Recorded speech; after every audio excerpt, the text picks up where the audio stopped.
I wish it was allowed to like put your palm out and be like, give me a second.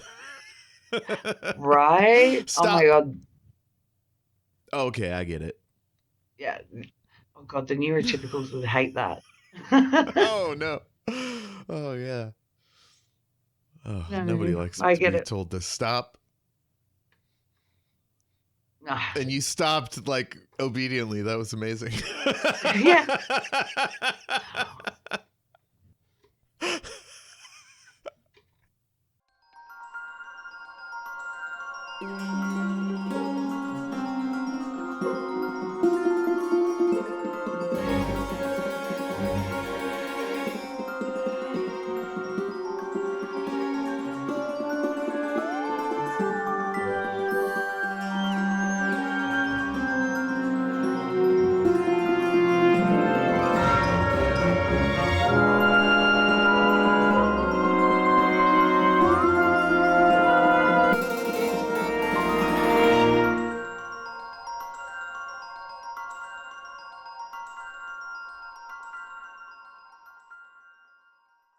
You're listening to The Great and Secret Knowledge, a speculative fiction podcast. I'm Jeff.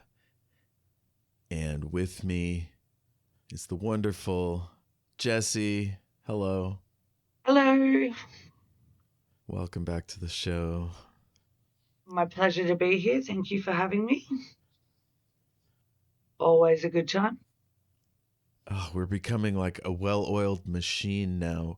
For the listener, we're at this point where behind the scenes we talk about like how long should we wait before we start and like should we eat first? Yeah, absolutely. Like so much more organized and Yeah, you then even let me also, eat. It was great. I hope it's not annoying. The listener won't have any idea what's happening behind the scenes unless I bring it up. But suffice to say, guys, it's going great. We have a real vibe going. And after 5 episodes of Doctor Who, I am officially hooked on season 2 of WhoDis. it's so good. I loved last season, but this season has just taken it up a notch. And I'm loving Belinda especially. She's Is amazing. something about her, and seeing Ruby last week just really highlighted to me how great Verada Setu is. And Millie I mean, Gibson's yeah, she's right. just on a different level. Mm-hmm.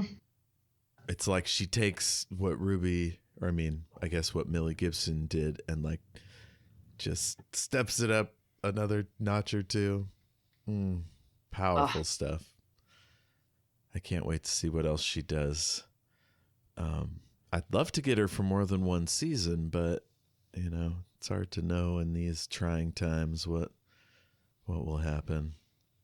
yeah, well, we just, I hope we do. Like, you want I do like it better when we get, seasons of a companion and the character can be developed. We got 4 seasons with Sarah Jane Smith. That was or maybe we got more episodes with Jamie McCrimmon, but like more time, I think, with Sarah Jane, like overall episode ratio to time on the show, like time it was on the air. I think Jodie Yeah. Whittaker has the longest period as Doctor, but it's because they stretched the seasons out so long. Oh, wow. Of the new Who's, not obviously Tom Baker will beat everybody. No, that makes a lot of sense. In terms of companions, that's like 4 years is probably the longest we've ever had. But until New Who, we had very few 1-year companions, but it's almost become the standard under RTD. Martha, Donna, Bill. Well, I'm saying just RTD. Moffat seemed like he was able to hold on to Amy and Rory for 2.5 years. Clara Clara for for one. 3 Or yeah, three and a Well, half or 2.5. Jenna's an interesting one because she was going to leave a season earlier, Yeah. and like Moffat has good record of convincing people who wanted to leave to stay because Matt Smith was going Yeah. to go sooner too, and then he decided to do one more. Yeah. So yeah, she was 2.5. Bill just 1. I guess Yaz was 3, but like Flux was basically like half a season, and then you got Yeah, some specials filtered in there. So yeah, I just want to spend more time with all these fun, cool people, you know? Especially if they're definitely. played by someone as hot and talented as WhoDis too. Wow, she really ticks all the boxes, doesn't she? Oh my god. This woman can wear a jumpsuit. Oh, the jumpsuit. Oh, I'm living for the jumpsuit. It is a, what did I say in my notes? Belinda's denim jumpsuit is lush. I'm assuming it's a jumpsuit. I didn't see any zippers or I think it's a jumpsuit. It looked like a single piece. yeah. It had like a belt type lace situation in the middle there Yeah, hanging down, but it seemed maybe fashion over function. I think so. And it's Shooty bringing the fashion, but I don't know. She was in that yellow dress for oh, I love Lux. that yellow dress. That's true. Mm, That is true. She's stunning, and the fashion. I feel like we've started just about every episode discussing the fashion. oh, yeah. I mean, these two are like models, you know? They're just wearing these outfits so good. Oh, helps that they're both rather attractive. Stunning. But they wear the clothes don't wear them. Yeah. Well, fashion aside, the thing that stands out most for me about the story and the engine is the love and care that these people all seem to show each other in and amongst the drama and conflict and stuff. But like we see it as soon as the doctor is in the market, it's like people either know him or they're just really cool because he's just vibing with everybody. These That's people are true. happy to see him, like they're close to each other, and then somehow they're all able to work out their problems at the end and show respect at least for one another. It's not something I'm culturally used to in my milieu. It's very like waspy and you know, the less touching and smiling and exuberance the better, you know. Yeah, no, that it's very and it's contrasts to because that's certainly a very British way of being as well. Mm, Um, and I think it because we're used to that in Doctor Who, it also really contrasts with the cultural difference. yeah. It's intoxicating. Like it looks great, but I also am like, but I can't imagine. It's just a world apart from like imagine going to my work and like people do it at my work. There are chummy people that are all like, "Hey, what's up?" and like there's they've even started hugging each other. I frown upon that. Oh, you're not a hugger? I am with people I like and care about, but just random workers, I find it stunning. I find it happens like it doesn't happen like every day, but if you haven't been in, or especially in these days of flexible work, if you haven't been in a while, then there's often a hug. Like, because I'm working from home a lot lately, so I might not go in for 2 weeks, and so Okay. then there is certain people I will absolutely hug in the office. But if I just saw them a couple of days ago, then no. Yeah. Yeah. Well, it looks great. I'd love to be a part of it. But yeah. I just have so little trust for the random person walking out on the street. I'm like, they're going to fuck me over somehow. It's not full on paranoia, listener. Don't freak out. It's just sort of a low grade. Not again. This again? Wariness. Wariness. That's the word. I don't know how much of it is my form of autism or just bad experiences. I'm not sure. I mean, it can be a little from column A, a little from column B. Yeah. Yeah, you're probably right. It's also just petty jealousy. I'm like, those two people are hugging? I don't have anybody. Aww. I mean, I suppose I could ask my housemate for a hug, but it would be awkward. I don't think we ever have. Oh. Yeah. I mean, I hug my friends and stuff, like, Yes. but I do definitely my autism makes me confused when is appropriate. Like, I'm all right with the hugging, but is it appropriate to hug hello and goodbye? Is it appropriate to just hug hello or just hug goodbye? Do I have different hug? This is why we need icons that float over our head, dot and bubble style. And it'll say like open to a hug and a little light will flash on, you know? Then you won't have to like ask and be all awkward. You could just be like, oh, they got their hug light on. Let's do it. Well, they did. I remember in COVID, they did lanyards in some offices where it was you put a different coloured lanyard on to indicate I would like to not be, you know, I'm fully socially distancing. I'm definitely not up for it. Okay with a handshake. Happy, you know, up for hugs. And it was different lanyards of different colours to kind of indicate what you were. Goes right back to hanky code, I guess. That's fantastic. And we've gotten on a tangent already. Definitely gone down tangent. So the show, I'm so nervous about this one though. I'm just so very conscious that we're both so very white. Yes, as two whites. Yeah.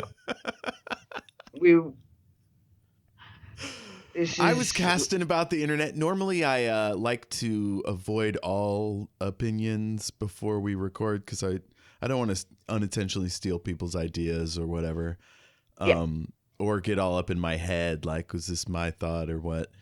But this time I was like, I'm bumped on the episode at first, and I want to find out why. Let me check in, see what other people are thinking.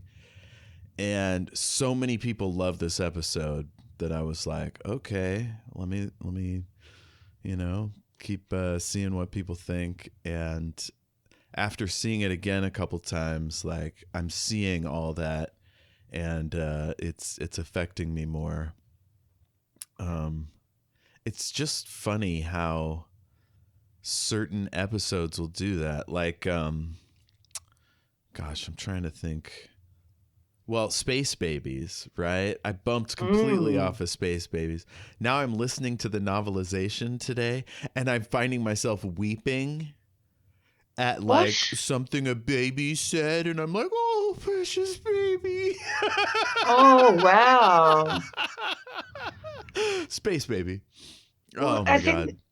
Things hit you harder and differently. Like the comparison I first made when I first watched this episode, because I walked away from my first watching kind of going not really sure what happened and in a lot of spaces and quite confused by it.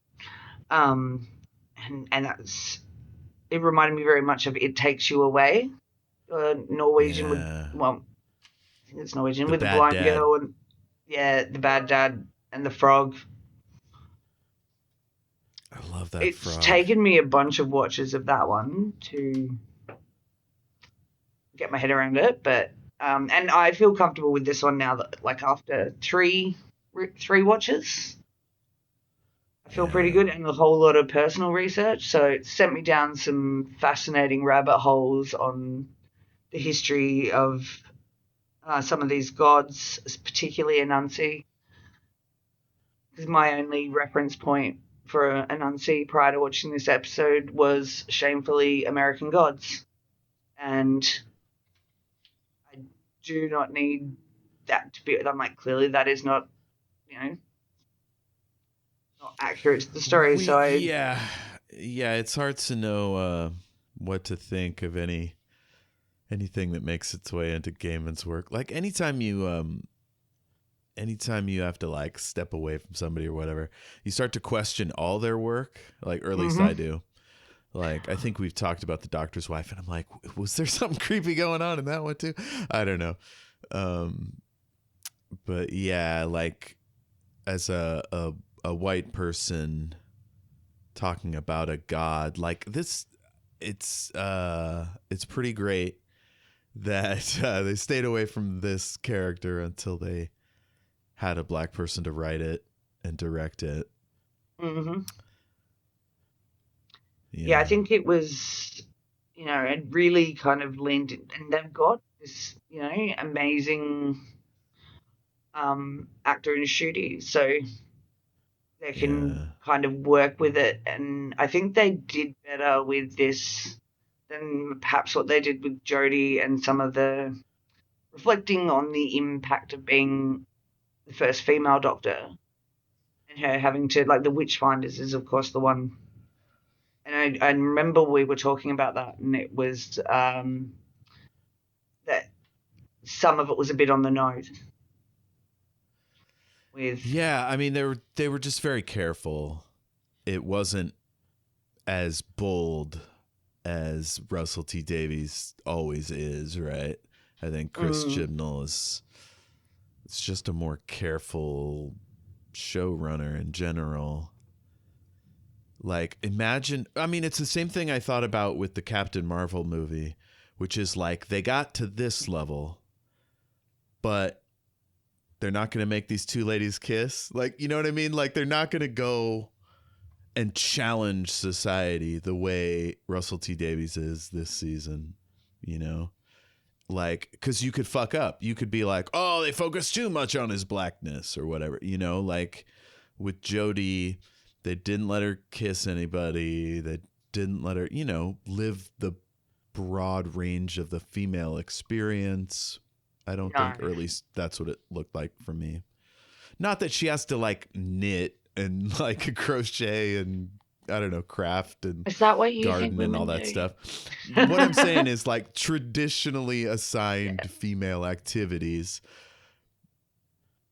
She doesn't don't have necessarily to have to do all that crochet. stuff, but she could do some stuff. I mean, all women have hobbies. Like most women have sexual lives or Yeah, at but I don't least like the Doctor romantic. being sexual, whether it's a man, regardless of who's Mm, playing.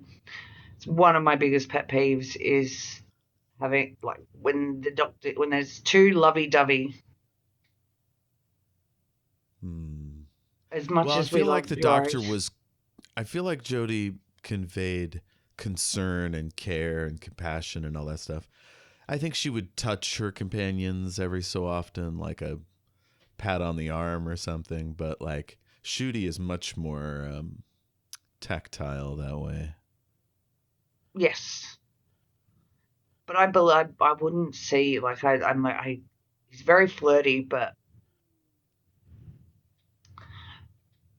yeah, I don't, that I think is just, part of his like portrayal and incarnation of the Doctor, and that's what's fun about this being the second season, because Mm. Russell would have written most of the first season prior to casting,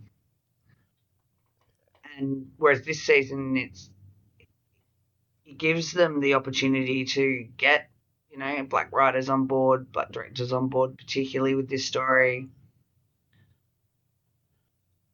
because they know who they're dealing with, as they know who they've cast. They can kind of work with the aspects of their personality Hell yeah. in the show.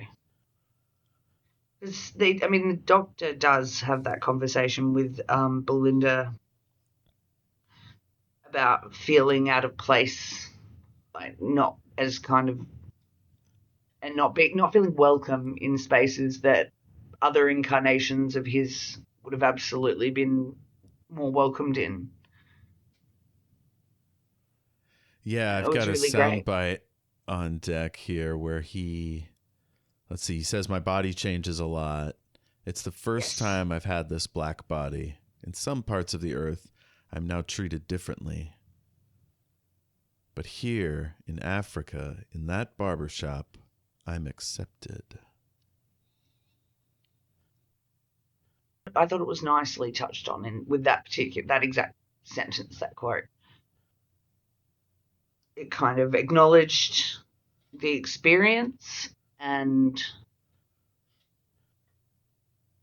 allowed us to kind of step into this world. And that's probably where some of that affection stuff you were talking about earlier layers on that messaging, where he feels safe, he feels accepted in this space. He doesn't always. Yeah.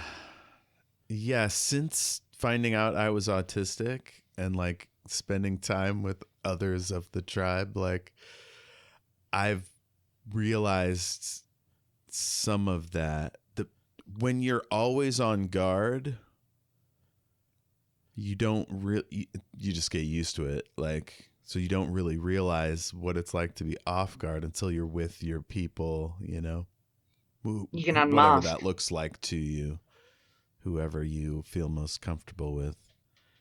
But yeah, it's to be able to do that out in the street, like with all those people, like he feels so comfortable, and we see him in a different vibe, than we've seen him more or less to date. At least when they're on Earth, in our history. We laugh, we tell stories, they treat you like one of their own. Yeah. My nan took me to India whenever she could, for the same reason. You say you're not human, but that's the most human thing ever, Doctor.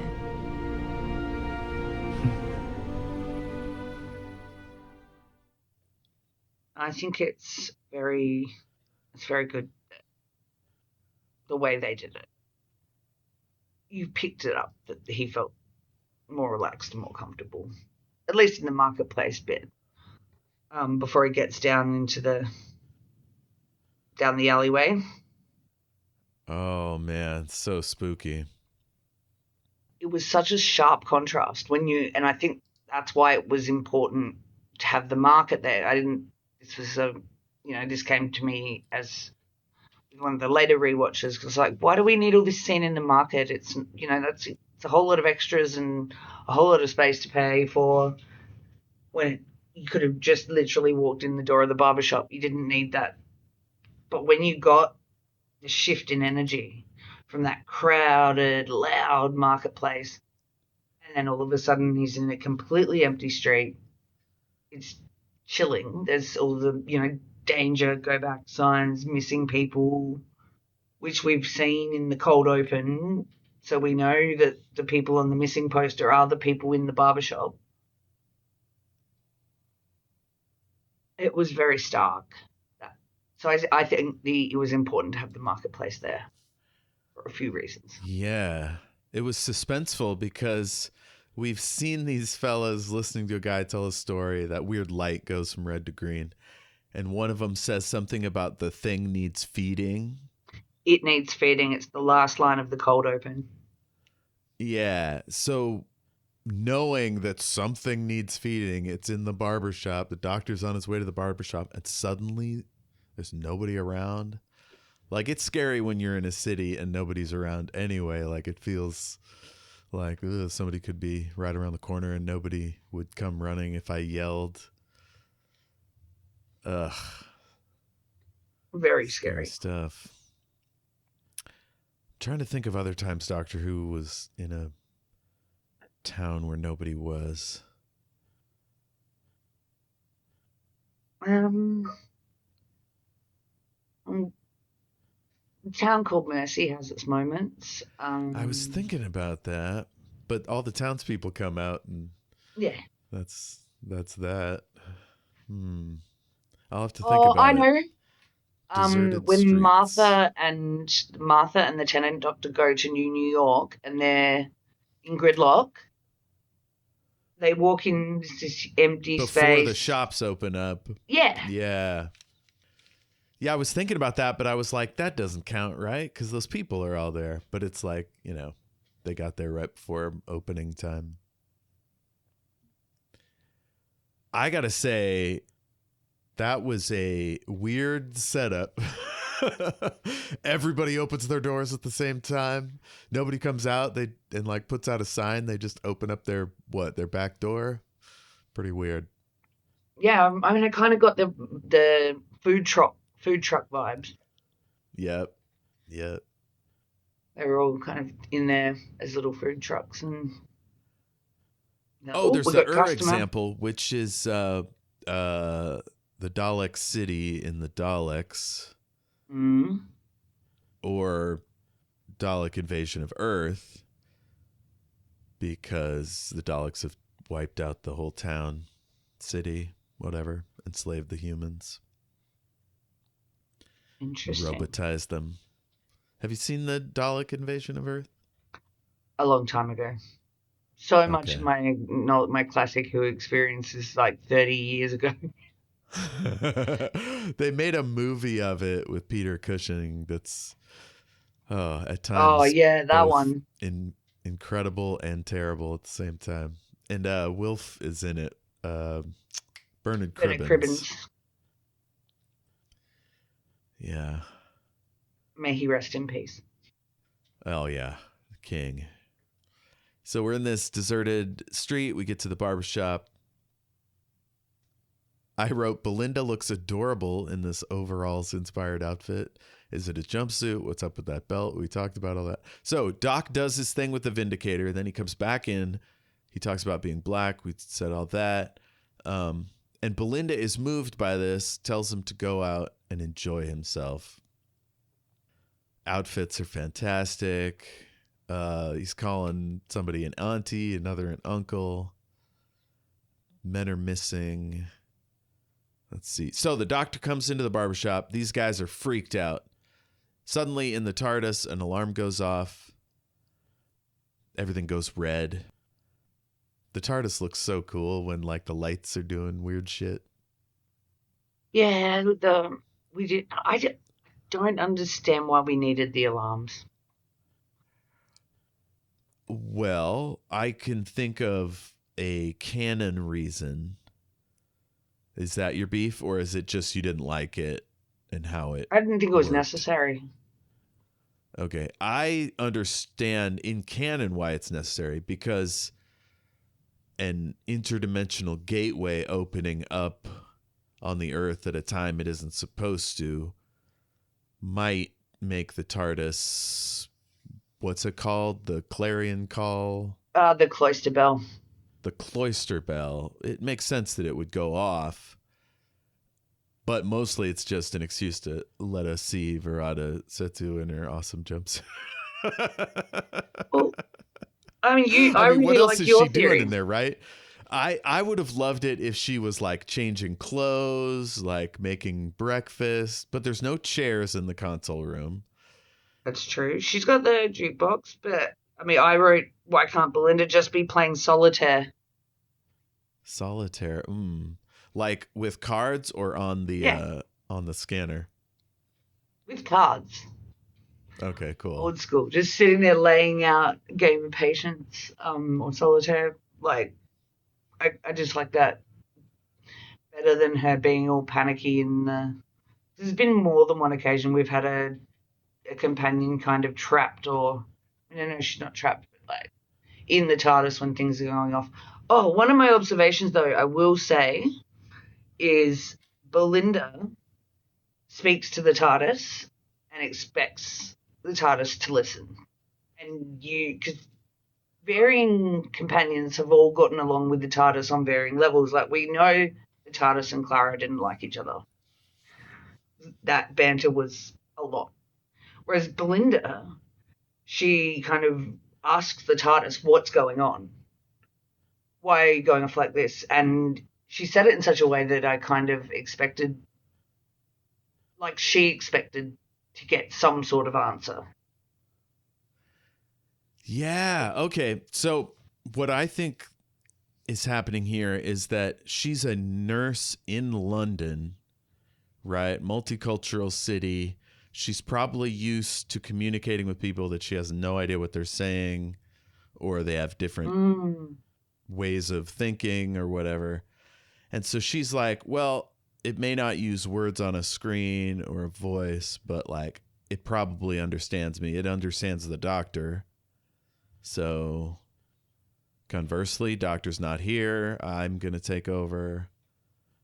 Is this making sense? Yeah, no, because she can. The other thing is she can turn off the alarms as well. She's able to turn them off. So I think she gets along better with the TARDIS than some of the other. Like, some of them are kind of confused by it. The TARDIS doesn't like them. Linda seems to be good friends with the TARDIS, which gives me a little bit of River energy as well. Yeah. God, Belinda's great. A lot of times when a character is like good at everything, we're like, dull, boring. You know, there's not much to her, but there's so much to her. She's got all these little moments where we see her humanity and her personality, but also she's commanding and like takes care of business, but also complains. Like, how long has it been since we've had a character that complains that we enjoy? You know, Yeah, Ryan wasn't all that popular. Who else? I like Ryan Clara, more, when her husband was dead or whatever, you know. Boyfriend? Boyfriend. that was a lot. There was something about Belinda. She figures things out like quicker than I think a lot of companions do. Like, there's a moment in the barbershop later where it kind of comes to her. She understood what the doctor was laughing at faster than I did. Like, that's how on top of shit she is. And it was the same with the well as well. Like, she figured out what was going on with Alice Fenley before anyone did. Yeah. You can't go to the midnight point, but she's so quick on the uptake. And is it she and the doctor did some sort of like mind exchange in the first episode that they like in Robot Revolution? Yeah. And so she definitely, like, she knew what the TARDIS was. Oh, is this your TARDIS? She knew. So yeah, I think Belinda has a certain amount of extra info or some sort of through that mind exchange, because the doctor said when she's surprised that it's bigger on the inside, and the doctor says, "Oh, not everything got through then." Okay, so can we just pretend that she was always this quick on the draw and the TARDIS just gave her a few little tidbits? Or not the TARDIS, but that exchange. Yeah, because otherwise exchange. then it goes into Dr. Donna territory, and I'd hate for her to have her mind wiped. No, I don't think it's Dr. Donna. I think it's more Madame de Pompadour or James Corden in The Lodger. Both times the doctor has to quickly kind of download some information into their brains, but then they wind up getting a whole lot more information than was intended. You know, door once open can be walked through in either direction. I feel a theory coming on. You know how if you like shake something that's clogged, it can sometimes break up whatever's in there? Or, I mean, that's what you're doing if you spray water through it or whatever. You're shaking things up and stuff gets moving. What if by transferring information to her, it shook loose some things that he had forgotten. A sort of sympathetic loop. And that's why he recognizes Abby. That's a great theory. Because he does recognize Abby straight away, and both of them have changed their faces. That's said. Oh, she had changed her face? Yes, the doctor mentions you look different now. You've changed your... The doctor absolutely references that she's changed her face. I know that face. Why do I know your face? Okay. I wonder what she looked like before. Well, maybe more like a spider. Potentially. A Nazi's child. Interesting. She's yeah. It was interesting because she's got different, like, there's different names. So I've been down some really deep rabbit hole of Okay. the history of Anansi. And so there's a lot of different names for Anansi's daughter. So the main one that I found in my research was Anansewa. But later he refers to her as Abena. Now, Bena is associated with Tuesday, so it's specifically a name in the Ghanese to mean born on a Tuesday, and it means you have the attributes of being very friendly. Women who are born on a Tuesday tend to be nurturing. They have can't read my own handwriting. But they basically like flex between strength and compassion, and they've got an equal parts of that, a balance of that, which I found very interesting as a woman who's born on a Tuesday. Oh, interesting. Well, that's cool. I mean, Abena does have that side to her, and the fellas like recognize it at the end there. That makes sense. And also, we have seen in real life a nurturing, supportive person that gets taken advantage of and, like, I don't know, led down the garden path or whatever. I was this person, or my dad, I guess. You know, somebody that's with somebody that's lying or is cold or whatever, is somehow using them. And that's what happens here. Like, it can bring out a kind of ferocity. Or I guess when she sees the doctor, she can be like,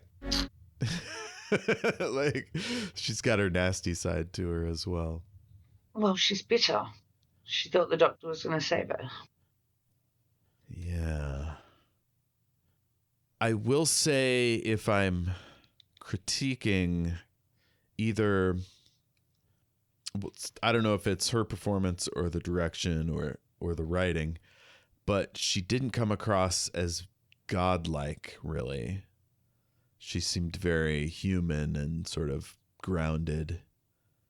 And I was wondering why they didn't, like, dial it up more.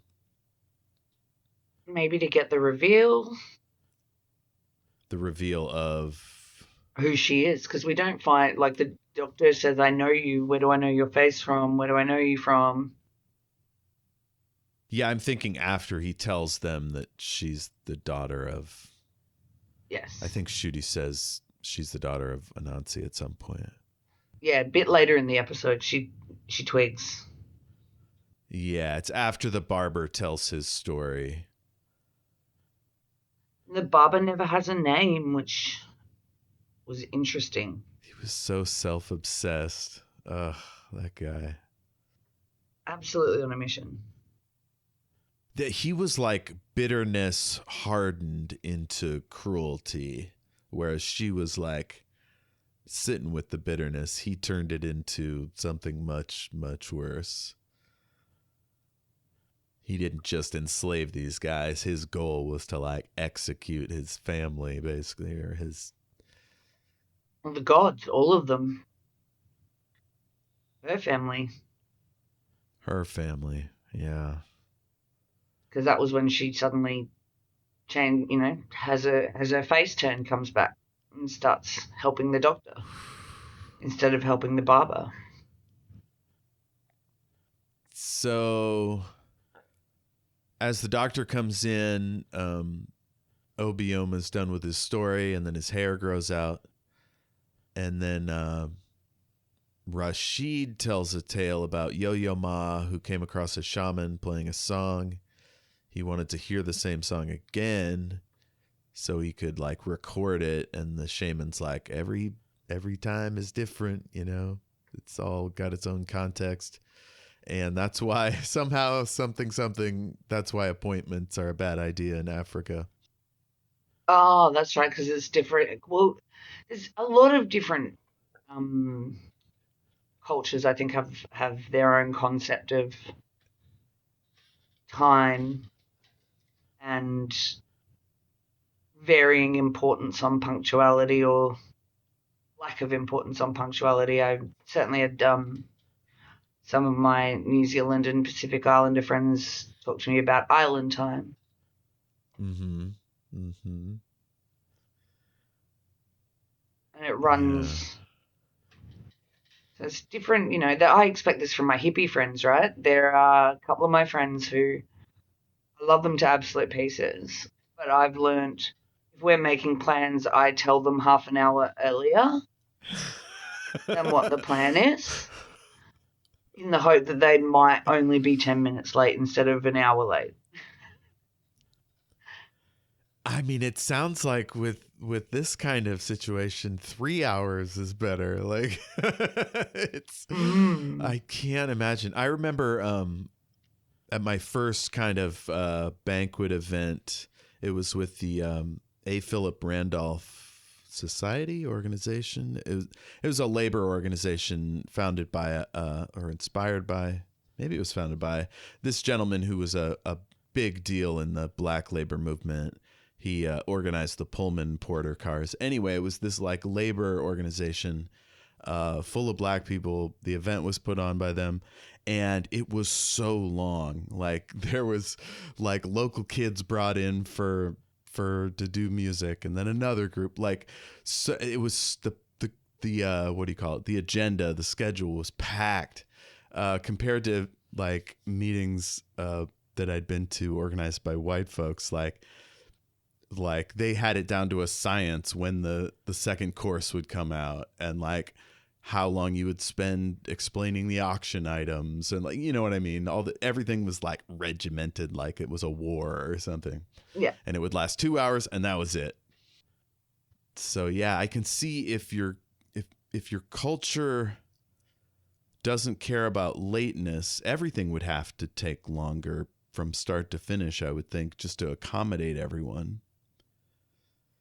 Yeah, well, it puts a priority, and I think going back to what you were saying about it, it's occurred to me putting the priority on community and with the marketplace and the way everyone interacted really intimately and closely.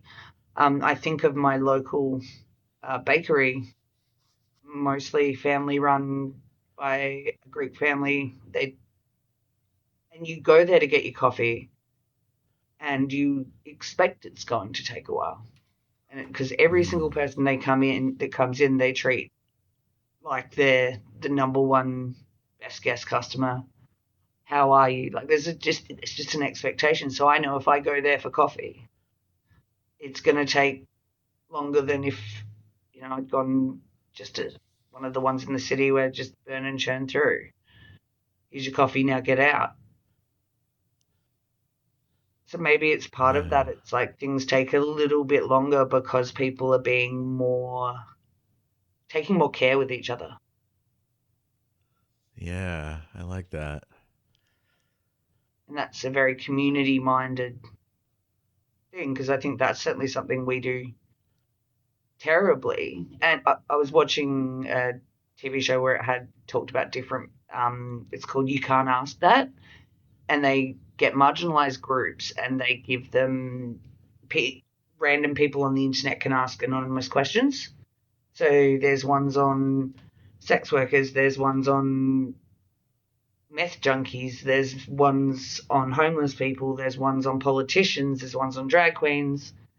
And I was thinking about the one on refugees, and one of the women on that who'd come from Africa was talking about the community side of things was really hard for her not having that, because we do community different in Western culture where we're very kind of, this is your house and your world.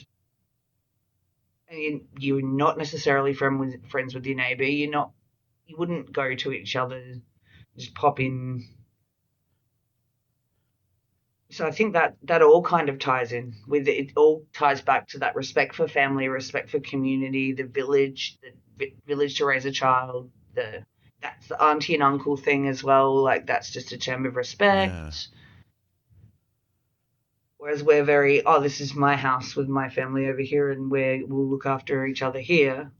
But the importance of community just isn't there for us in the same way. I remember the time that I told my brother that he has to call first rather than just coming by, which sucks. Like, it was one of the few people that I could count on to do that. Like, most everybody, stays away or whatever. But because he was freaking out and like losing it mentally or whatever, it was just too much work for me. So I needed to like be prepared or whatever. But the idea that like neighbors would be showing up, like all kinds of folks just dropping by, like it's just like, yeah, it'd be like being on a different planet for me. Me too. Also, it'd be a nightmare. I couldn't even handle just one person, let alone like, I don't know, 10 or No, I've whatever. had the same issue, and this could be a neurospicy thing as well. Like, I'm, as an autistic person, I like to plan for how I'm going to spend my social battery. And if I'm at home by myself having chilling out, and then someone just turns up, it actually just really shakes me and really makes me feel rattled, because I hadn't done the right level of mental preparation to be social in that moment. Well, that's a different thing. I guess we talk about it every week. It's true. Like, our little challenges. I remember how much time I've spent feeling bad about being a bad friend or a bad family member. Like, this week, I didn't go see my dad, even though they're about to go away to Mexico for a week or two. Like, and I'm feeling bad about it, even though it was to protect my mental health or whatever. I ended up going to bed at like 9, so I probably should have, but yeah. Anyway, we get all up in our heads. It's hard to be around people sometimes. And totally, here we have a culture where like that's a huge part of it. So to see the deserted alley, it's like, oh, something really bad must be going on. Everyone, all the danger, stay away signs. Yeah. We learned that the screen, the barber, and the clippers are all involved in turning your story into images. Those images look so cool. Oh, they do. Yes, the animations. Fuck yeah. So good. We didn't mention the story at the beginning. That animation was incredible. The sort of like more traditional, sort of like more stylized, I guess. Yes. Illustrations from the beginning are really cool. We meet Abby. Apparently she and the barber control the engine. When she opens the door, the TARDIS alarm blares again. So we know for sure something interdimensional has got to be happening here. I wrote, how does Doc know Abby? We don't know yet, but after the fact, we find out that he met her when she looks like somebody else.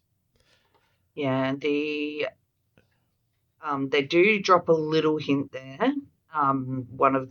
When Abby's first introduced, and Joel's like, how do I know her? One of the guys in the barbershop turns around and says, they both used to work for her father. Right. Abby and the barber. So, as we later find out, her father is Anansi. Sounds like a real dickhead. Just from this little bit of story. Here's an interesting one. I went down on a big deep dive on Anansi because I realized, because I wanted to educate myself. We were going to talk about it. Do you think now's a good time for some fun facts on Anansi? Please lay it on us. Cool. So Anansi is the stories of Anansi began with the Akan people, which is present-day southern Ghana, or the Ashanti.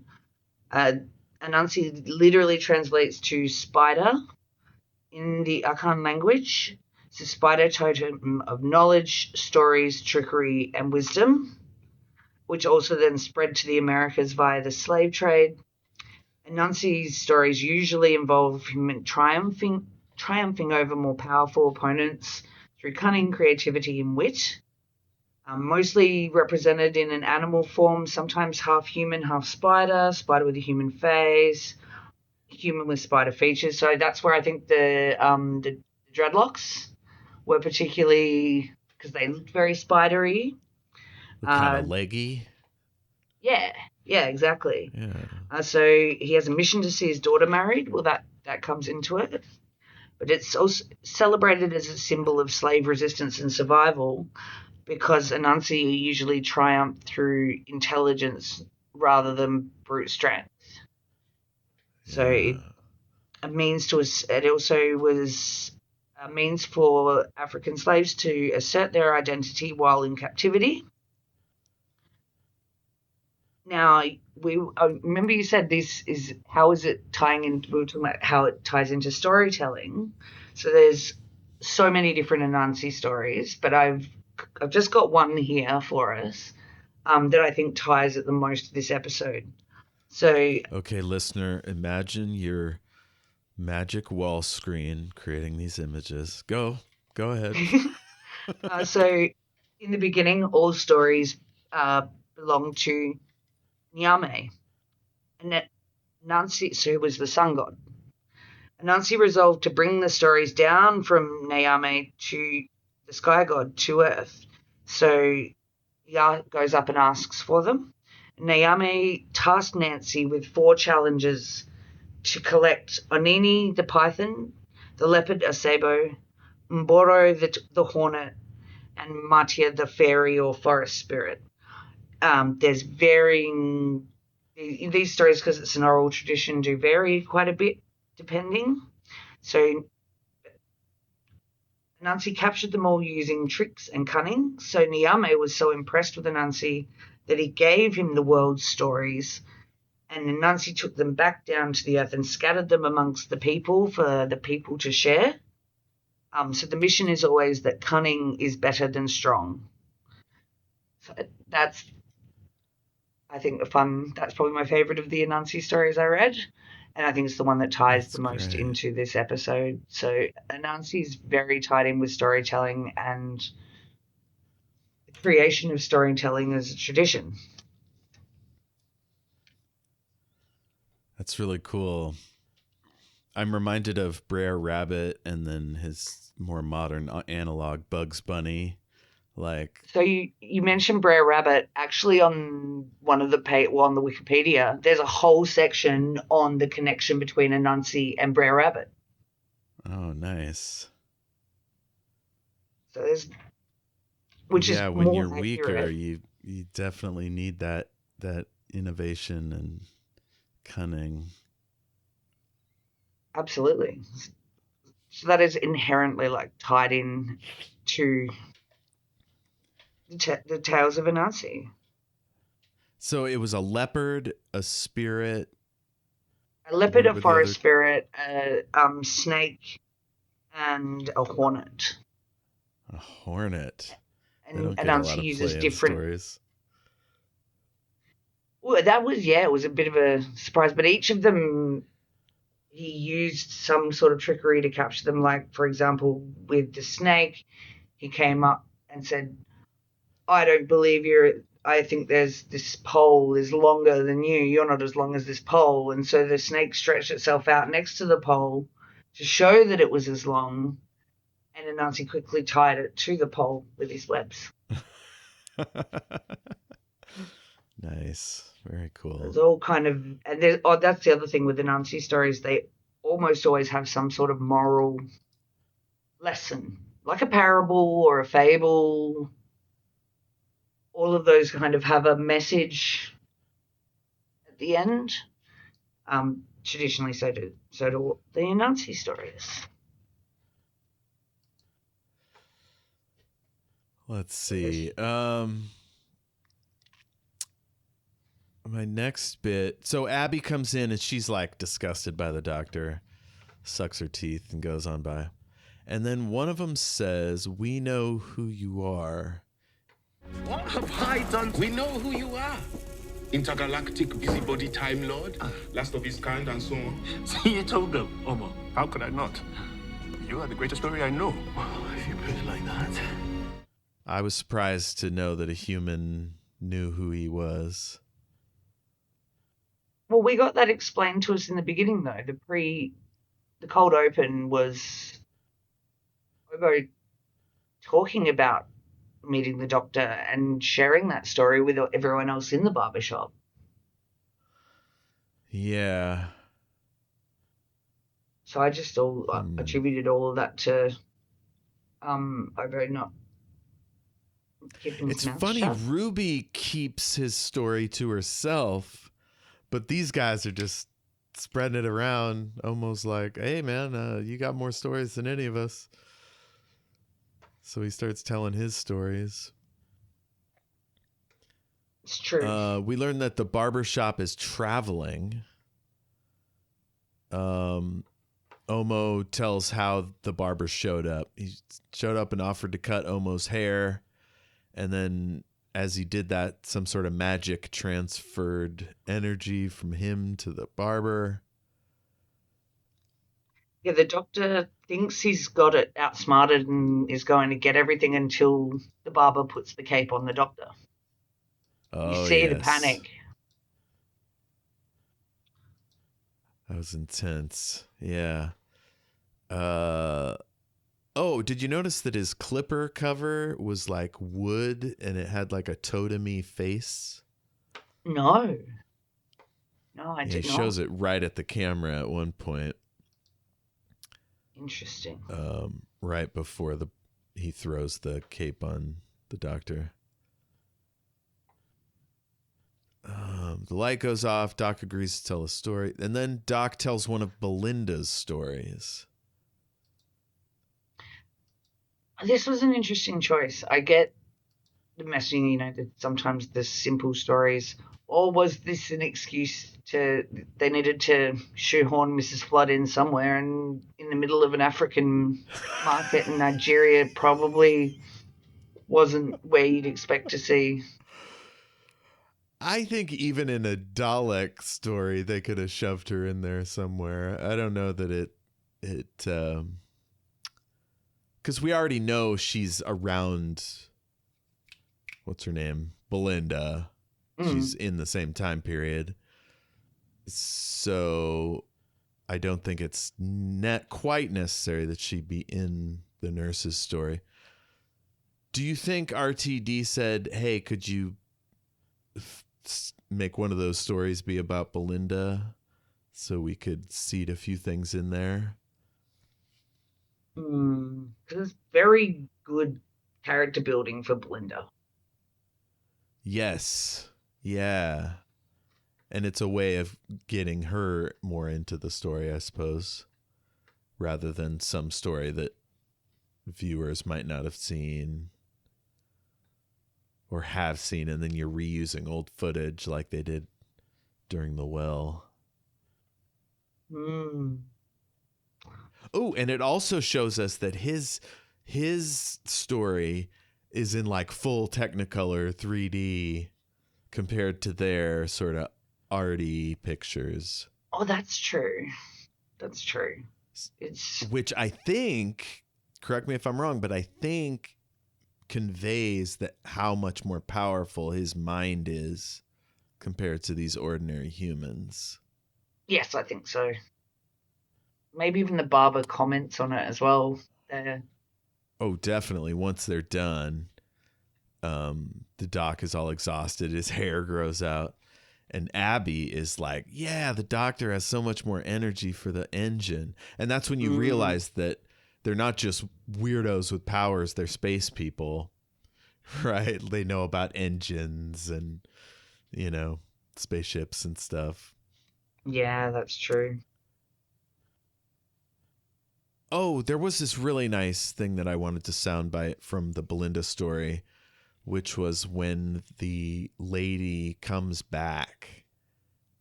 Like, Belinda didn't know if she lived or died, and like a little while later she comes back to the hospital and she's like, oh, it's you up on your feet. Wow. And the lady was like, you saved my life. It's you. Up on your feet. Wow. I know what you did for me. The doctors took over, but you saved my life. Thank you.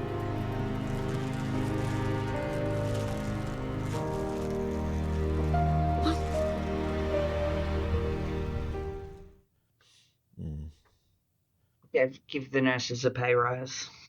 They do so Always. So much.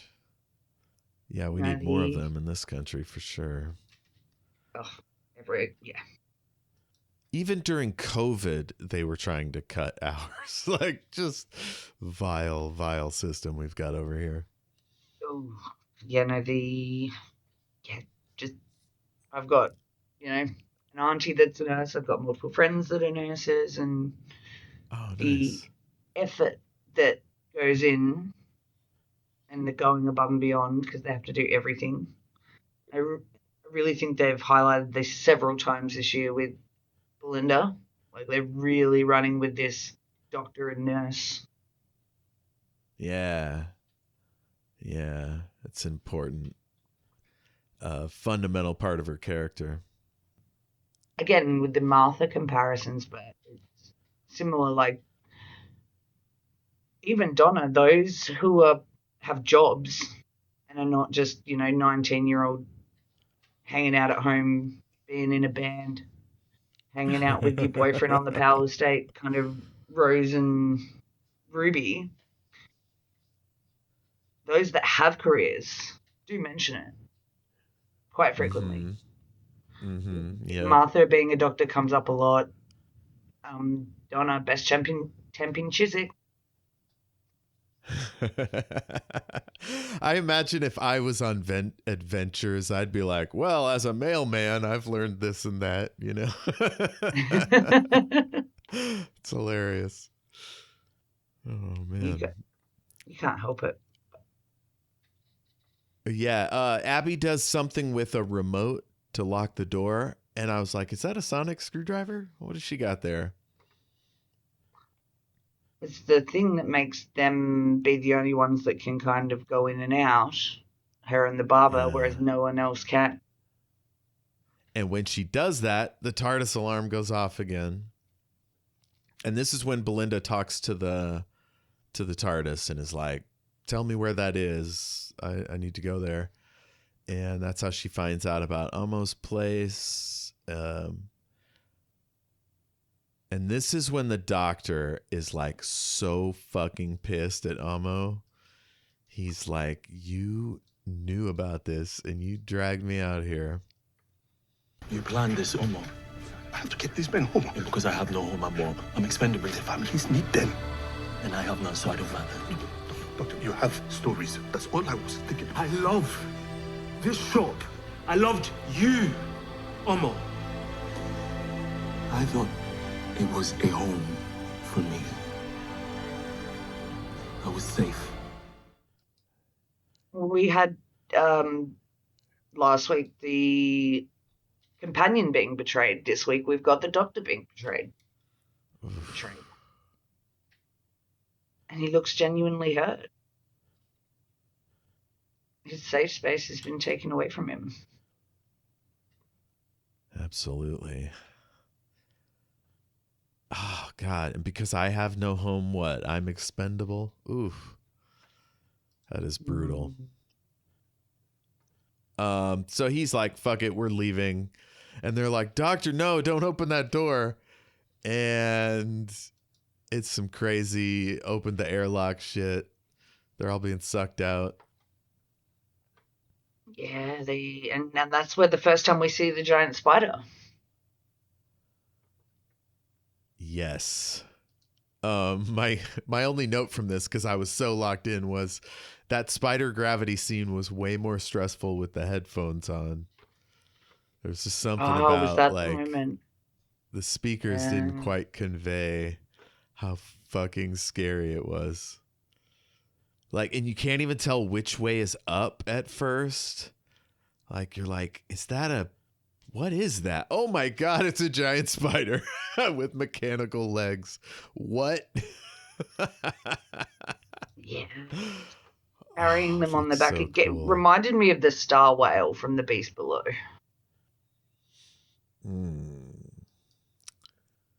I don't remember being this spooked by the star whale. Well, the star whale wasn't as scary. Maybe it's a combination of the Rachnos and the star whale. Yeah. Yeah. I mean, I guess they were on a tongue briefly. That was pretty gross. Yeah. The star whale was always there to help. Whereas, is the giant spider alive or is it mechanical? I think it's mechanical. Yeah, I think it's mechanical too. Like, I always like for a Doctor Who episode to be as goopy as possible. But, you know, when it's just an engine, you're not going to have biological goop. True. Or like, I don't know, creepy spider drones protecting it or whatever. Like, they could have stuffed a monster in there that way. Instead, it's just a big machine. Then at the beginning, they do say it needs feeding. Yeah. I was not sure whether it was an actual spider. See, I think because he's not a god, he's a human, that they kind of set it up so that it had to be like mechanical. It couldn't be some weird, like goopy monster. Well, that's why I think where I made the comparison with this star whale, especially because there was technology. Because it could be that the barbershop and the story engine is on the back of the spider and it's controlling it. So that's mechanical, but the spider's biological. But it's through the control of the story machine that gives it tells the spider, like it gives the spider the motivation and the drive, similar to them electrocuting the brain of the star whale to keep it in control. Now, if they had made it an animal that explicitly, it blowing up at the end would be extremely upsetting. Which so is maybe what it's made best me go. that they went this way. Because it blows big. Oh, yeah, it does. So while that's going on, Belinda's coming to the shop, and for some reason she sees Poppy from Space Babies just standing in the street in a dress. I'm of two minds about that. Either she's an incredibly well-behaved child actor, so they've brought her back, or there's something more to Poppy that we don't know yet. I mean, she was just a normal space baby. Oh no, more mysteries. I can't handle more mysteries. I mean, this could just be a random thread. As I said, it could just be that particular child actor was especially well behaved. They're like, oh, we need a little kid. I think they needed to step up that the abandoned street was a little creepier, right? We've seen an abandoned street, so that's old hat. She goes through another abandoned street, no big deal. But by adding a creepy child, or I mean, I guess because all silent children are creepy, it'll somehow be scarier. for Belinda? I'm not sure. Because it was a very weird choice just to have her there. Like, unless it feeds into something else, is it necessary? Yeah, maybe Poppy grows up to be important somehow. Quite possibly. So the barber explains that there are two different places connected by this door, and outside is what the barber calls the nexus. He makes some dumb joke about the World Wide Web becoming an ugly place. Completely Nobody unnecessary. likes that. I haven't found anyone online that enjoyed that. No, it was. But it's just Russell having another go at the fandom online and the toxicity, which he's done a couple of times over this series. Okay, I'll blame Russell. I won't blame Inwa Elms. I will always blame Russell. So Tunde, the athlete, is stunned to learn that Doc saw the spider. I'm not sure why he's stunned. It seems pretty obvious. And then Belinda walks in. Abby says, "You're the nurse from his story." And she's like, "What's up with this lady?" And the doctor explains the whole deal. When Belinda walks in, the first thing the doctor says is, "Took you long enough." As if he knew that the alarm would go off if something weird happened. Yes. And that she'd be able to isolate where it was. But I thought the reaction would have been the opposite. Like she's walked in and he's gone, "No, don't shut the door." Oh. But he didn't. Yeah, I could probably think that through. Like, he thinks the safest place for her to be is with him, maybe. When wild stuff is happening, his people should come to him. Or that she's so capable she can help him solve this problem. That's the other one. That was my take. Okay, I like that. Because she is so capable. Abby's like, "Oh, he left you in the TARDIS, huh?" Fucking classic doctor move. And she's like, "No, I told him to go.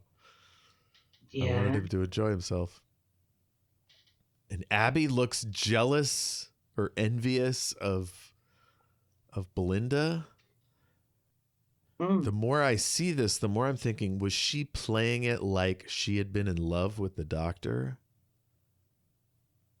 I think they were going to marry, right? Yeah, but I mean, traditional marriage, like maybe it was just going to be a contractual thing. Doesn't necessarily imply any feelings one way or the other. Like, and when we see the fugitive doctor, she's not like, "Oh, love, I'm so sorry. Like, I didn't realize this was like more than a fling," or, you know what I mean? Like, there wasn't any connotations there. Well, what I took from Abby was that she wanted to escape from her father. She said, "I watched you go through all, through time, space. I thought you'd be able to save me. I thought you'd be able to help me." And then the doctor winds up not doing that and leaving her behind, and that's what she's upset about. Yeah, I don't know. I don't think I could blame somebody for not solving my problems. Unless it was like super egregious, like I'm like dying in the middle of the street and they have a magic thing that can heal me or something, and I know that, and they turn around and walk away, But he just didn't do a thing that her dad wanted him to do. Like, shit happens. Yeah, but I've known people in my life, certainly, that will do everything they can to blame their own problems on someone else for not rescuing them. I would be with you there, but we're supposed to like Abby at the end of this episode. So I feel like that might be too harsh a reading. That's the thing, though. Like, if you're willing to, this comes to my crux of why I think I didn't like this episode at first. Because if you are the type of people that enslave others for your own benefit and your own, even if you think it's for the greater good, you're still enslaving people. You don't get a get out of jail free card because you were nice to them sometimes. Like that was what was going on in my head. So if she was in love with the doctor, like I'm trying to find some other motivation that makes her more respectable, or I don't know. I need something to hang on to so I can give her a pass, because all of them do, right? I write it off as a God thing. Okay. Like, gods are above human morality. well, they've got their own standards of morality and their own motivations depending on what they're gods of. And so there is kind of an expectation of, like, they'll be... Weirdly, the thing that comes to mind is Q from Star Trek. Yes. Like, it's a different morality. I'm covering Hide and Q next week. Ooh, that's exciting. I love Q. Sorry to interrupt. No. But it's that same thing where Q has his own morality and his own standards to hold to, which differ from humanity. And I kind of see the same in Abby. Like, God's doing God stuff. Yeah. Interesting. So I was raised Christian, right? But I never really felt a personal connection with the God figure. Mm. But one time I was playing D&D. This is the stupidest story. And there was a dragon that was sort of lording it over this town, and we had to deal with whatever. But my character was like a soldier and a commander or whatever. And to deal with the dragon, she pretended it was like this wonderful, benevolent being and all powerful, and like bowed to it and shit. And it made me think, like, maybe that's the only way to handle gods, is to like play to their vanity and like not do anything to piss them off because they might kill you. Like, Oh, great. on a whim.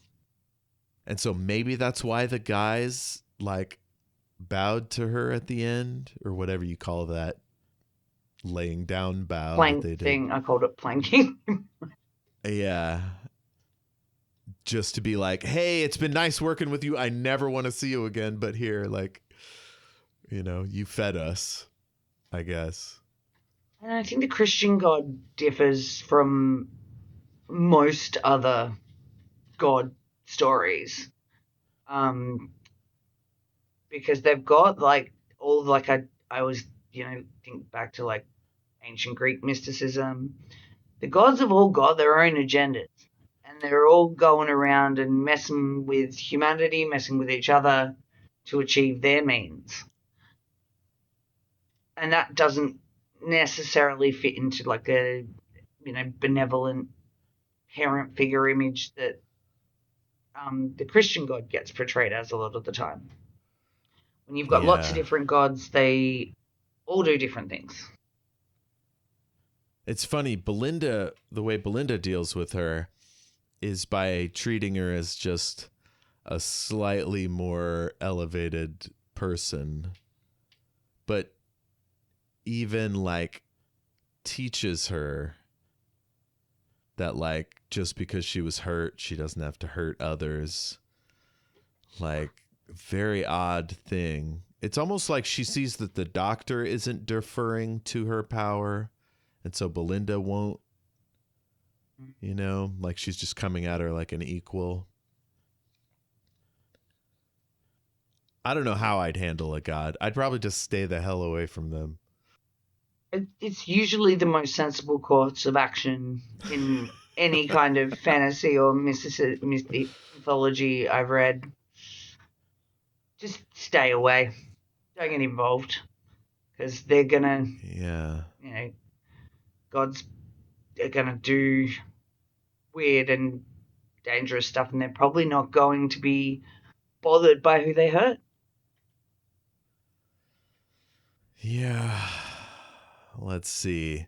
So the barber decides to oh wait, no, first the doctor is like, this guy's a bastard. He hides his identity like a coward.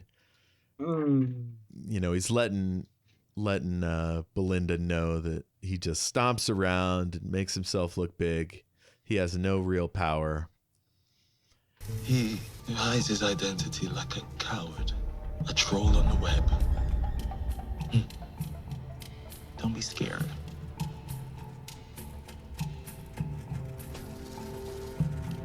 We will live here. There is nothing that he can do. And that's when the dude is like, yo, I'm the storyteller. All those story gods, I'm them. Oh, here it is. Right as he says, I go by many names, he holds up his clippers, and you can clearly see like the gorgeous sort of back plate of the like wooden face. It's That's cool. So he goes on his rant here, and I have some points. I went through and researched every single god that he mentions that he is. Okay. And not all of them tie, they don't all tie together, because the implication is the trick, he says it, I'm the trickster. And the implication is that all these gods are trickster gods, but really only one that he mentions is an actual trickster god, which is Loki. The others, so the list is Saga, which is it means say or tell, or a seeress, is possibly another name for the Norse goddess Frigg, who is the goddess of fertility, poetry. So Saga is similar to a muse. She drinks with Odin, and Frigg is the goddess of a marriage, prophecy, and clairvoyance in Norse. So there's a link with the storytelling a bit there, but then Dionysus is a god of winemaking, fertility, partying, basically, ritual madness, religious ecstasy, and theatre, also known as Bacchus. And Bastet is an Egyptian goddess of protection, fertility, motherhood, pleasure, and sexuality. And so Yeah, I felt like Bastet was this like glaring, like one of these things does not belong, and it's just one word. There's no image associated with it. I couldn't figure out why they went there, because yeah, she doesn't have anything to do with storytelling, poetry, theater, tricksterism. What does link all the ones who were mentioned is fertility. Yes. All of them are fertility gods or goddesses. And so I thought that was very interesting, because they're not all storytelling. Like Dionysus, yes, god of wine and parties. But maybe that's the barbers, because the doctor's like, you're not all those people. So maybe he's getting it wrong. But that really annoyed me. Like, what ties in all these gods that you're mentioning? It's just you've picked a few because the name sounds good or something. I don't know. I found that really annoying. But then later in the rant, he mentions being the griot or the Djali, which is a West African historian, storyteller, praise singer, poet, and or musician. But it's kind of like the bard of the community. Like the West African equivalent of a bard, which mediates in disputes, tells the stories, is a wise person in the community. So that fits better. Yeah. Bastet and Dionysus, I don't get it. Yeah, but I mean, Inwa Ellams wrote this, so unless RTD just took over that section and was like, just throw in a bunch of gods, we'll figure out how they relate later. Yeah, it feels a little sloppy. maybe there were more lines that were cut that sort of drew some more relationships between them. Possibly. Either way, Doc and Belinda realize that he can't possibly be telling the truth, so they're laughing and clowning on him. And the doctor says, yeah, I hung out with all of those guys. Like, I drank with Dionysus. What did he say? Like, we drank all the wine in Athens. This was a drought. We caused a drought in Athens. I guess a wine drought? Yeah. That reminds me, every so often up here, there would be a weed drought. But maybe it was like that. Like, just couldn't get wine to save your life. Oh, but anyway, like the doctor almost never drinks in any incarnation, as far as I know. Like, I think John Pertwee doctor might have enjoyed a glass with dinner or something, but we've certainly never seen the doctor drunk. No. I wonder if alcohol affects Time Lords differently. Two hearts pumping it around, maybe you get drunk real quick. I always thought that because it's a family show, they don't want to like have the doctor sort of suggest that drinking is cool. I'd say that's probably accurate. But canonically, I always thought, what if he's like Roger Rabbit, and if he has just one shot, he goes completely mental? But apparently not, because he drank all the wine in Athens. Well, it's also in The Girl in the Fireplace where the tenant doctor references inventing the banana daiquiri when he comes in with the tie around his head. That's right. So there is a reference to the doctor drinking, and that certainly implies that he was drunk and comes in with the Sunnies singing I Could Have Danced All Night from My Fair Lady. Yeah. Okay. Interesting. So, the barber seems to take it really hard when the doctor punctures his bubble. It's like it was a big effort pretending to be a god, and now he's just sort of embarrassed. Well, Abby tries to comfort him.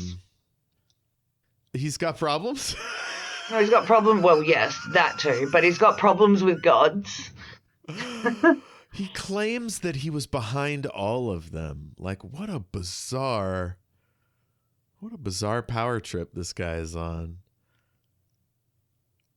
It reminds me of he's a muse, like Serendipity in Dogma, and she's really annoyed. She comes down to earth because she's really annoyed that she's inspired all these great films and has never gotten any of the credit, and then gets writer's block when she comes to earth.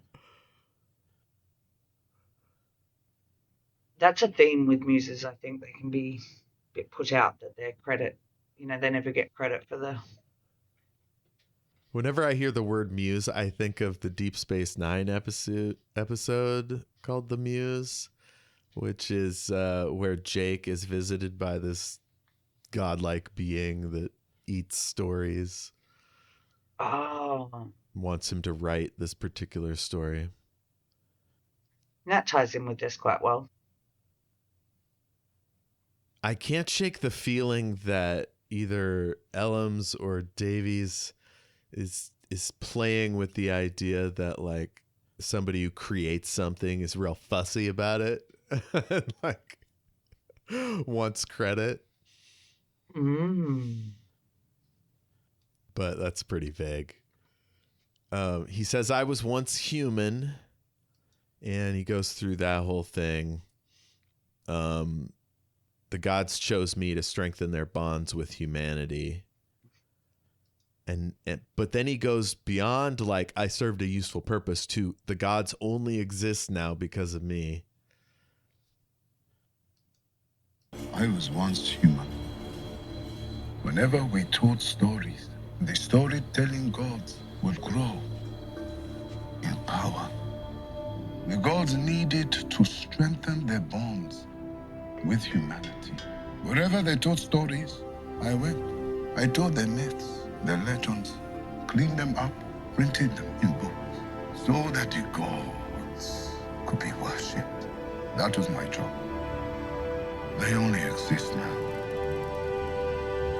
because of me. He built the Nexus to connect all these different ideas. The Nexus was weird. I took a strand of the god's blood, an essence, and built a model. So he's doing this thing with string around a hoop, a web-like structure that they expanded to what you see now. So it's kind of like he came up with a brilliant idea that had never been done before, and the gods somehow can upscale things that humans make to like a massive godlike way. Oh, could it be a narrative about being a creator, like a broke artist, that then corporations swoop in and like pluck out your work and copy it 1,000 times? Like, you know, the way they grab NWA, and like from then it's like gangster rap is like sold to every market and demographic, like, or like a pop song makes it, so they make 10 other songs that sound like it. Have you seen Exit Through the Gift Shop, the Banksy documentary? Mm-mm. Because that covers a lot of that. They start it starts off being a documentary about Banksy, and it kind of becomes about this other guy who wants to mass produce street art. Oh no. And it's where you get some what of the a pointless thing to do. Oh my god. Was it or am I confusing two different documentaries? No, I reckon it was Exit Through the Gift Shop. Yeah, that's it. It really becomes a whole thing on the exercise of art and where is the line between, you know, mass producing stuff for commercial appeal and the purity of the original art form itself, especially when it comes to street art, because street art should be for everyone and for free. Yes. Yeah. That reminds me of how I heard that that opera used to be for the people. Like in the Soviet Union, every town would have an opera, like, and tickets were cheap or whatever because they wanted everyone to experience the same level of culture. Whereas in our Western society, the opera is something rich people go to, and then occasionally a middle-class person will score a ticket or whatever, but it's not like a regular thing. I guess it's kind of like the Globe. Have you, like, the Shakespeare's Globe? Yeah, everybody got to go there. Yeah. Yeah, you had varying seats, or if you had the groundling tickets, which is the masses who are just standing on the floor. Because this New Zealand theatre company recreated the Globe Theatre and put on Shakespeare plays there. It was so cool. It was all built like using like scaffolding and stuff. And you could buy the seats in the boxes, or you could most of them you had got the groundlings tickets, and you just stood there. Wow. So there's no seats; it's just standing room on the floor. Which now, if it's a concert, that's what you pay the most for, right? The GA. You pay more for GA? If you're in the front section of a stadium show, like I went and saw Green Day recently, and this is a big stadium show, 60,000 people, and you pay more to be in the front section because it's split into two. Wow. And you pay more to be in the front section because you can get, if you're there early enough, you can get right up front, right up close to the stage. So in a stadium gig that size, those standing room becomes really valuable. Wow. Whereas a seat further back is worth less. I'm thinking of my first big concert when I was up front, and Sarah McLachlan was there. It was like a local festival show, and the Beastie Boys closed it out. And yeah, I got up right up front, but it was cheap. It wasn't like concerts these days. Yeah, don't. I'm still horrified at how much I paid for Lady Gaga tickets. Oh, I can only imagine. It's terrible. Doctor asks the guy how he found all these stories, and he rattles off like different venues where he got stories. And one of them just happens to be the Palazzo Theater from Lux. That was fun. Yeah, I picked that up and I was like, ooh, that's interesting. Is that all going to come full circle? Gosh, I don't know. I thought it was just a little rhetorical flourish. Let's see. The barber, Abby shows up and he's like, your name's Abena, daughter of Anansi. And she says, I'm here because of you. You humiliated me, doctor. What did you think of him cutting off his locks? What was that about? I've watched this episode 3 times and I don't understand it. Other than when he's cutting the other's hair while he's telling his story, so he's cutting his hair. Oh, weird. So that kind of still feeding the machine. So that was the only connection I could make. That is weird. He had to cut his own hair. Holy shit. Something about the cutting of the hair and the clippers he uses, and that all is the part of the process of what drives the engine. So Abby's confronting the doctor, and then we pan across her head, and it's Joe Martin, the fugitive doctor.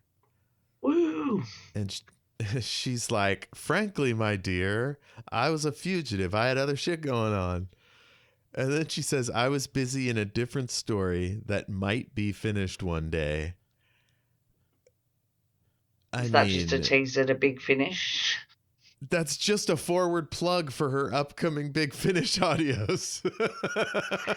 Exactly. Just give Joe Martin a series. What are we doing? Oh, I would watch it. She's so it would good. be fantastic. Gun-toting Doctor Who? Fuck yeah, sign me up. I listened to her first story. It was pretty damn good. I think it was the last Once and Future. It was called Coda. It was pretty great. But like all the Once and Future releases, it was like just a whole bunch of stuff shoved into one episode. You had the Vord. You had all kinds of random shit. The Vord, for those of you who don't know, was just guys in a wetsuit with like strange headpieces. Never knew if they had strange heads or just if their outfits were weird. So, yeah. The barber needs the doctor to come with him to move the barber shop to the Nexus. So he's telling Abby, like, you think this guy really cares? Like, he's clearly got some other thing going on. He's got something cooking. And the barber admits that he wants to kill the gods by separating them from their stories. And Abby is like, what the fuck? Yeah, that's my family you're talking about there, bro. What? And this is where she flips instantly. And suddenly she's Team Doctor. Somebody goes, we need a story. And the doctor says, I know vengeance and I can taste his. It is bile, black and bitter. You are planning something. He's on fire. So the doctor's trying to convince her. She's not sure what to do. And that's when Belinda says, I've been hurt people. Your father hurt you. The difference between good and evil is what we do with that pain. Hurt people hurt people. Your father hurt you. The difference between good and evil is what we do with our pain. It's a good line. She's... You know, I've always, the phrase hurt people, hurt people. Succinct and says it all. Yeah, it always rankled me because I always thought it was saying if somebody hurts you, you're bound to hurt someone else. But it's really everybody gets hurt, so we should try to avoid hurting others. Oh, that's interesting, because my interpretation of it is it's about forgiveness. So it's rather than about your actions of who you might hurt, but looking back and going, oh, that person who hurt me, who hurt them? And having capacity for forgiveness. Yeah, I never bought that. I always felt like that was an unnecessary aphorism. Like, I don't give a fuck about what happened to the people that hurt me. I really don't. I can't hear you.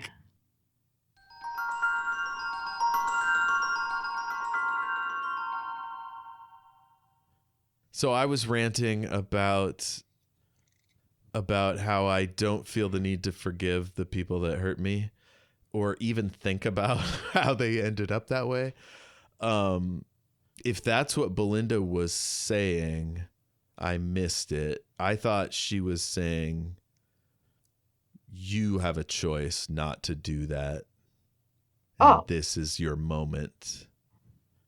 Not your dad didn't know what he was doing like you do. It's a subtle difference, but I, for some reason, always took the negative view of it. Oh, because I very much go like, because with forgiveness, the cycle ends. So for me, being able to forgive the people who have hurt is part of making sure that you don't move forward with it and you don't hurt anyone else in the future.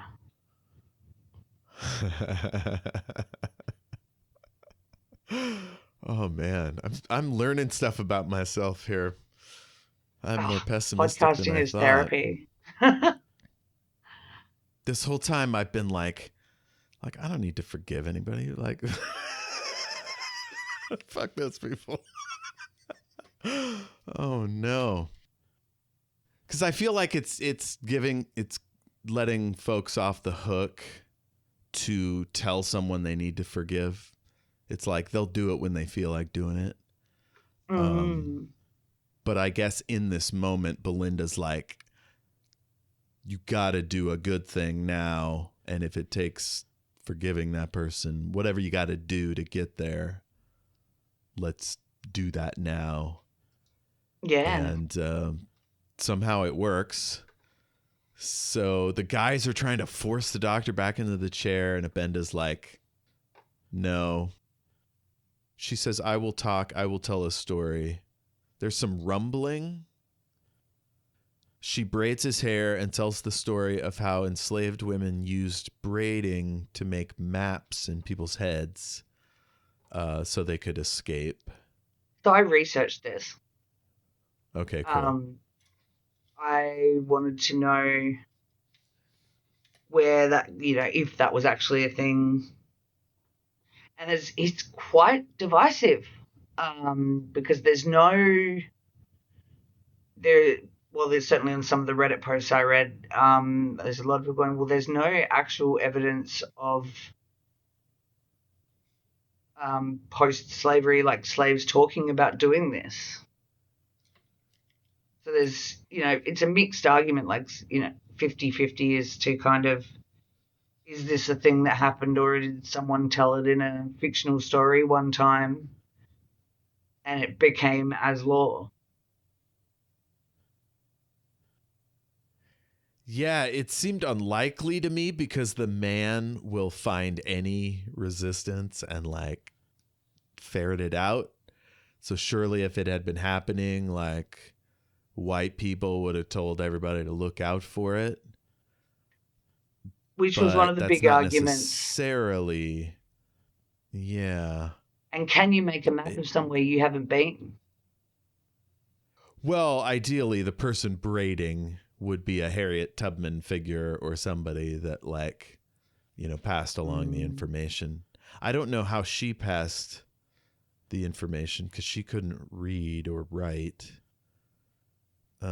I always figured it would just be like a story. They'd be like, which is interesting that they went with the braids rather than just a story, because, like, you know, 100 feet past the banana tree, go left, you know, however long, or put it into a song or something.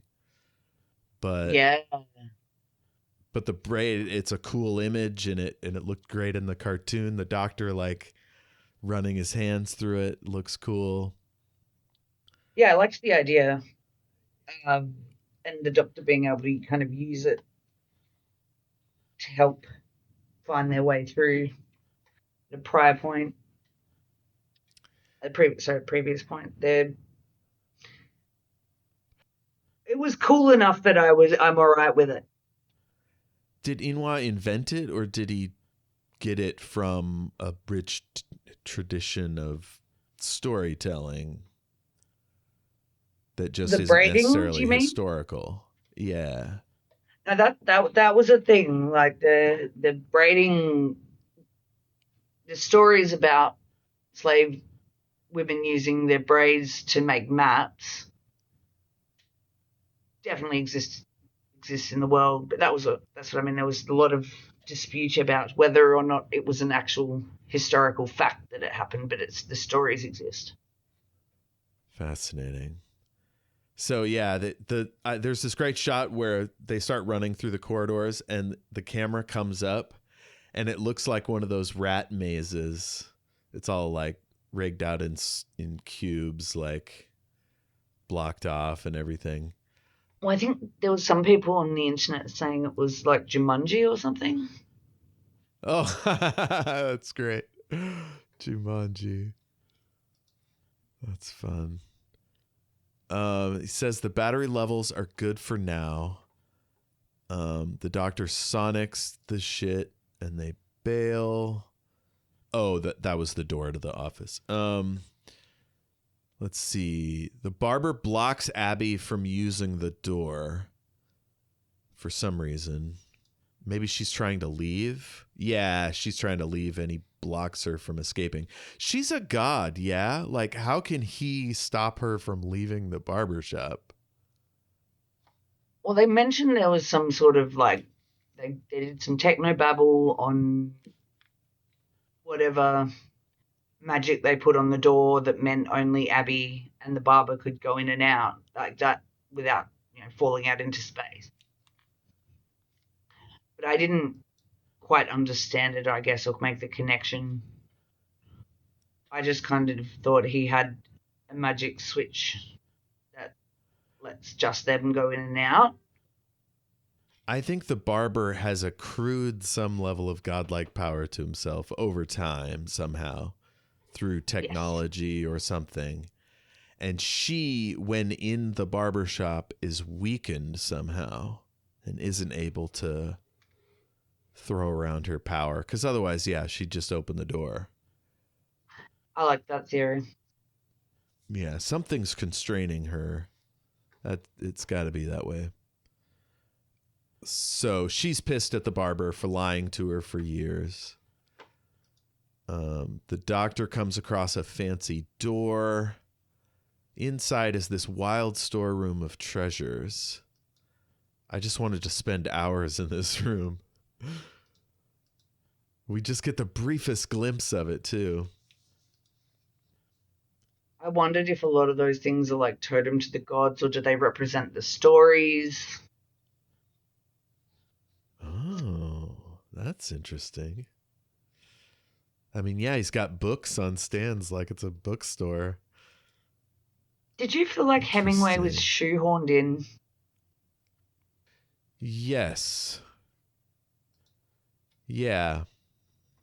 I mean, a great storyteller, it belongs in a show about stories, but it's kind of like, this is one for the white folks. You know what I mean? It's like, it's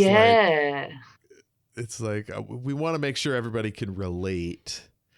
So we'll bring up a renowned storyteller in this other tradition and then whittle it down to his shortest story, you know, so it's real concise, because obviously you can't tell a Hemingway story in a 40-minute episode. No. But yeah, definition of shoehorning for sure. Yeah. So they could get to that I'm born, I die, I'm born thing. Yes. Is that actually a Hemingway? Yeah, there was some kind of story contest, 6-word story, and somehow it was attributed to Hemingway. But now that you say that, I'm wondering if 6-word story, baby shoes.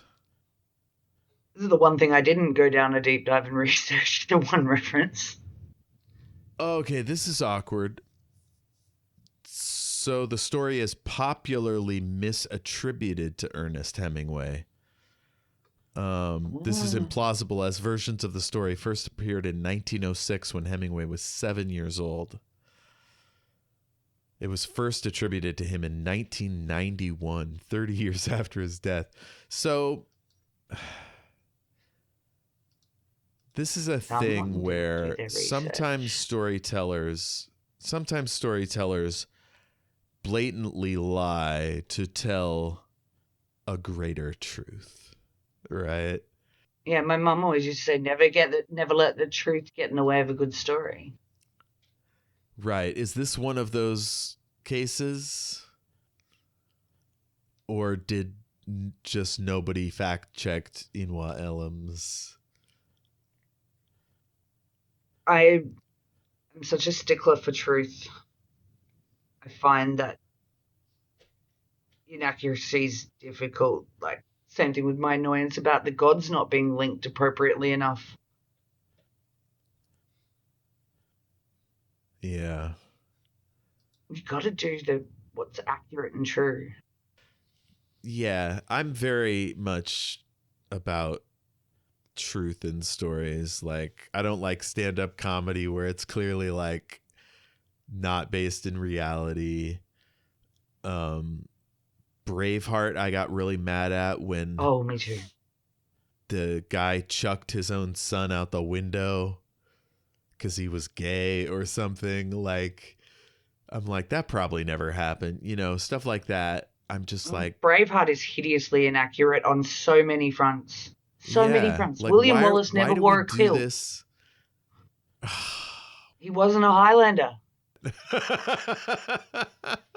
Oh my God. Oh, he wasn't a Highlander? Holy shit. He wasn't a Highlander. He's a Lowlander. He never would have worn a kilt. It is hideously inaccurate.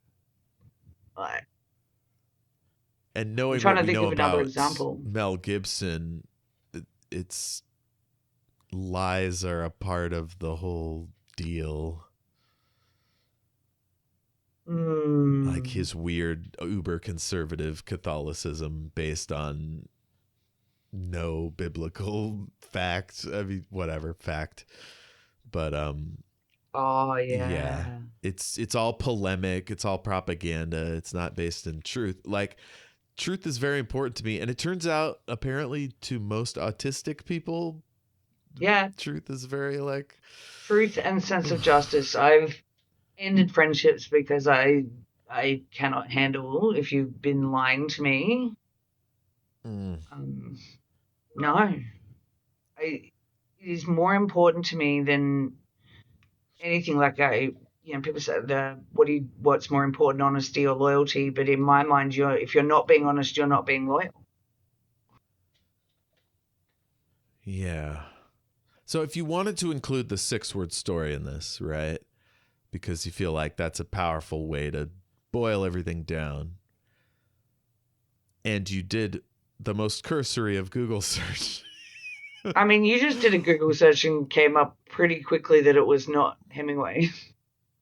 So what's the upside of continuing the Hemingway misattribution? Like, what does it serve? Like, clearly that was chosen for a reason. Maybe because they wanted to include the 6-word story, but they didn't. Because were you able to find, you said the earliest versions were when Hemingway was 6. Are we able to find 7. an original author? 7? Is there an original author, or is it one of those ones that... It must have been in a publication that didn't have a writer attributed. Let's see. Examples of classified ads reading "for sale baby carriage never used" date back to as early as 1883. The May 1910 edition of the Spokane Press had an article titled "Tragedy of Baby's Death is Revealed in Sale of Clothes." That's not the same thing at all. The claim of Hemingway's authorship originates in an unsubstantiated anecdote about a wager among him and other writers. Hemingway is said to have claimed he could write a short story only 6 words long. This attribution was in a book by Peter Miller called Get Published, Get Produced, A Literary Agent's Tips on How to Sell Your Writing. He said he was told the story by a well-established newspaper syndicator in 1974. So, some random insider tells a lie to a friend. Bingo bango. It turns from just a sort of vague bit from the early 20th century to a hard and fact story.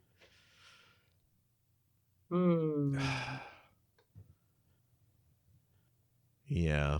No, this really bothers my sense of truth and justice and accuracy. It needs...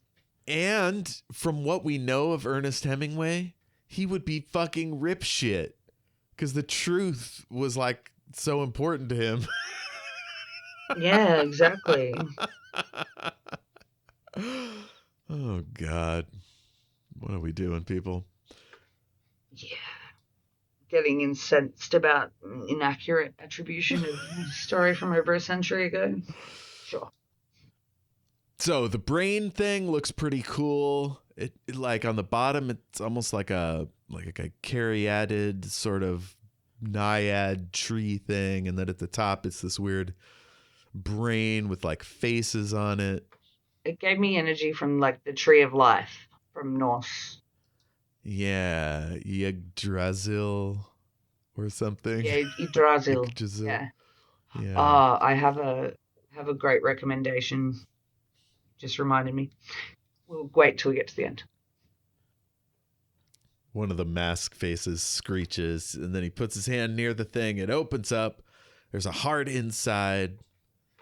So they go and open that up. So apparently stories are held inside the heart.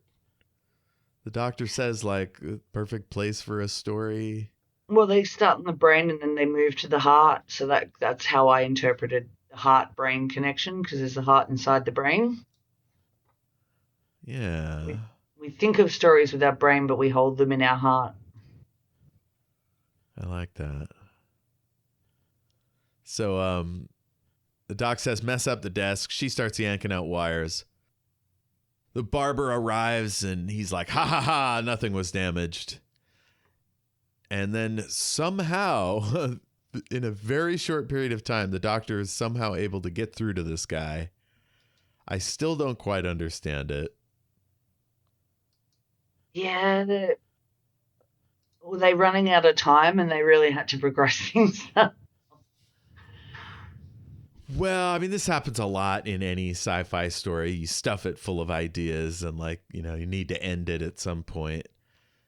Essentially what happens is he's like, hey, check out all these TVs with my face on it from all my different incarnations.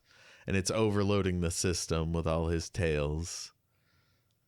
But how that convinces the guy to go good, I don't know. I don't quite understand it. No, that is a bit of a plot hole. I'm not sure he is convinced to go good until Omo forgives him. Because at the end, he's just sitting there all hunched over. So once he realizes that the doctor is not going to stop this overload process, and he knows his engine's going to blow up, he knows they're fucked. So he's like, all right, fine, let's leave. But he hasn't yet become a good person because he wasn't forgiven by Omo. Yes. All right. I'm stretching, but it's... So the barbershop is compressing down. It's no longer a maze. It turns into a straight line. We see Belinda hesitating at the door. She's like, isn't sure she wants to leave. But she finally jumps through. And it looked like the door had this weird membrane as she jumped through. I don't know if you noticed. Yes, yeah. It was, but I suppose it's just I just kind of saw that as an interdimensional portal. Yeah, okay. Without the door there, it's just a portal. Yeah. So the shop seems to be imploding, but what? Here comes Doc and the barber. And a lot of people have complained about this bit. Mm-hmm. As the doctor and the barber come out, the spider peeks its head through the door. Oh, I didn't notice that. It's gilding the lily, I think. Obviously, if they're on a spider, how does the spider then turn around and stick his head through the door? Yeah, we're never going to know the answer to that question. No. He's T2ing it out of the fire. And then he goes back in. Now I know why you humans cry. I know now why you cry. It's some sort of psychic projection is all I could come up with. And then all of a sudden these guys are being real kind to the very same woman who helped enslave them. I don't get it. Well, she also was responsible for like helping the doctor, giving the doctor the information that he needed to eventually get them out. With the map. Yeah. It's almost like if there's a lesson to be had here, it's that if somebody truly repents and saves lives, whether they started the problem or not, they should be given grace. Well, that goes back to hurt people, right? Yeah, but I mean, if I'm rescued from a bank robbery by one of the bank robbers, am I going to immediately standing out in the street with the cops and everybody be like, hey man, you're cool? Like, seems like a little fast for that to have happened. But again, we only have 42 minutes or whatever to tell this story. So this was the most chock-a-block of ideas episode I think we've had since WhoDis began. There's so many ideas and thoughts jammed into this episode. I think that's why a lot of people found it hard to follow on one watch alone. Yeah, it definitely benefits from a rewatch for sure. Oh, yeah. I got so much more. I called it 10 pounds a show in a 5-pound bag. Let's see. So the doctor forgives Omo.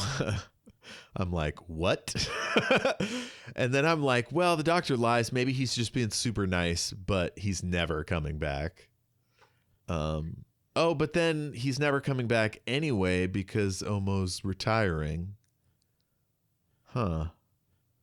Oh, I didn't get Omo was retiring. I thought they were the barber and Omo were going to work together in the shop and they were going to be a little team. Nope. Doctor says, start your own barbershop. And Omo goes, no need. I'm retiring. Ah. He's like, I'm going to go out and see the girl with the blue earrings. He sort of apologizes to the doctor. And the doctor's like kind of nice about the whole thing. Huh.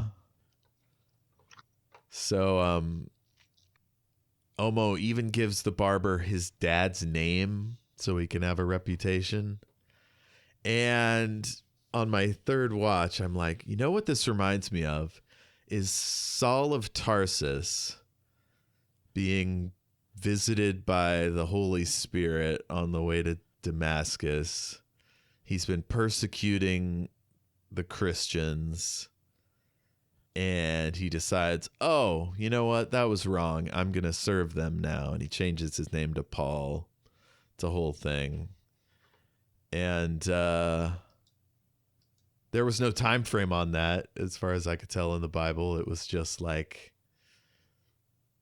you know, a process that happens over the course of a few sentences. And same deal here. It's all happening on the street. Like, I feel like if I staged this, I might do a montage in between all this forgiveness. But here, and maybe it's because Inwa comes from a theatrical tradition where everything has to happen in the moment. You know, there are no cutaways. A montage of all the people who've been trapped reuniting with their families would probably make I would love us as that. the viewer more sympathetic to the barbers. Like, oh, okay, well, he did something bad, but all the people are okay and back with their families now, so we can kind of forgive him because no one died. Yes. Oh, and that creates an explanation as to why in this Doctor Who story with a literal god, nobody died.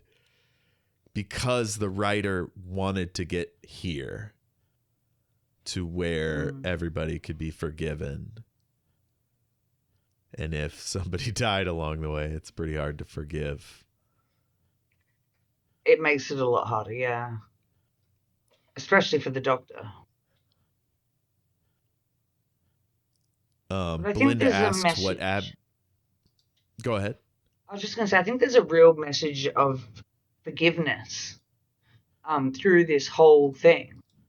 The more we talk about it, and it's on the basis of my interpretation of hurt people. There's a lot of themes of forgiveness through this episode, like Abby's got to forgive the Doctor for abandoning her, and the Doctor's got to forgive Omo for betraying him, and then Omo forgives the barber. So there's like a flow-on effect that a lot of this horrible situation got resolved through forgiveness. Yeah, that makes me think another reason I bumped off it the first time is because sometimes when a story is laying its moral in front of you this not profoundly, but like bluntly, it's like, this is what it was all about, kids. We need to forgive people. So don't focus on the specific little quibbles you might have with the reality of it. This is the message. I want this message to get out. Here it is, even if it's a little corny. Does that make sense? Which in a way is kind of what theater does a lot of times. It's much less subtle often than TV. This also is a common theme of Anansi stories. There's always a moral message. Okay, like a fairy tale. Yeah, all the Anansi stories all have a message at the end, which we're supposed to take from it into life. Okay. So on my notes, I wrote, this is so plain, it has to be a direct thing. And I'm like, is this an abolitionist narrative? that if criminals don't go too far, they can be brought back to society through love and forgiveness. I mean, I think that's the goal of the Doctor in a lot of cases. Is, giving people a choice, giving them a chance to make the right call, and giving people the opportunity to rectify their mistakes. It's so interesting with Doctor Who being written by so many different people over the years. I mean, probably hundreds of writers at this point, if you include the books and the... Yeah, so the Doctor sometimes is very unforgiving. Sometimes he's very forgiving, or she, or whatever. So, and then there's the Master. How is the Master still around? Like, after all the genocides, the Doctor just keeps trying to forgive, trying to fix them. Did I ever apologize for that? Huh? Good. Yeah.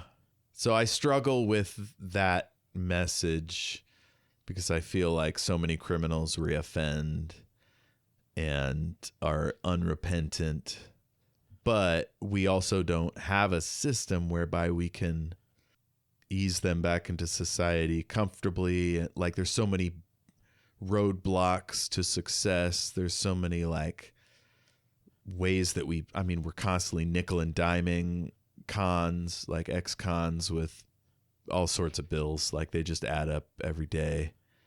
And just living normally without a record is hard. Yeah. So, yeah, if we could forgive... Right. We don't even know what that looks like in our current context. So Doctor Who, if we're being as hopeful as Doctor Who can be, this sort of, rather than being the real, quote unquote, it's aspirational. Mm. The prison example is interesting because it's statistically proven to rates of recidivism can be reduced through educational programs and like support and work being put into rehabilitation is the word I'm trying to think of. Like prison rehabilitation. The more that actually gets put into that, as far as opportunities to educate yourself, opportunities to do courses, do all sorts of things while in prison, is proven to help people come back at go back out into society, not feel the need to reoffend. Whereas I think you're right, a lot of those systems that you're referring to really inhibit the ability of a prisoner to get free once they've served their time. Because if you've got that black mark on you forever, right? Yeah. All right. So if we think of it as a fable, a parable, a fairy tale with a moral and a message, it all starts to make a ton of sense. I feel a lot better about it than I good. did. I was just so nervous. I was like, there's got to be something here I'm missing. And yeah, it turns out there was. I like it. Oh, good. Yeah, well, that only came to me through reading about Anansi, deep diving about Anansi a whole lot. Which I'm so glad I did. I'm so glad my only point of reference wasn't a Neil Gaiman book. Indeed. And he's really cool. Like, he's cool to hear about, he's cool to read about. Oh, there's one last thing before. Did you notice this?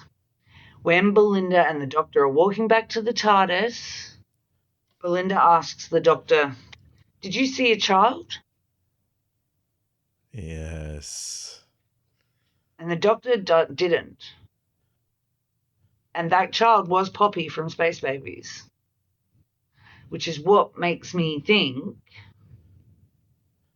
could be more than she's just a really easy to work with child actor.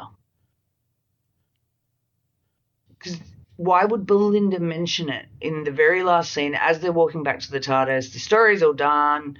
Everybody's forgiven. Cool. Oh, did you see a child? She just says it to the Doctor offhand. Yeah, and he's like, stories are leaking out. Nothing to worry about. I'm not sure. I think that could come back. I think there's a very good chance that comes back. Yeah. We know I love to be wrong when it comes to theories. One of the best last lines of an episode. It's a long story, but once upon a time.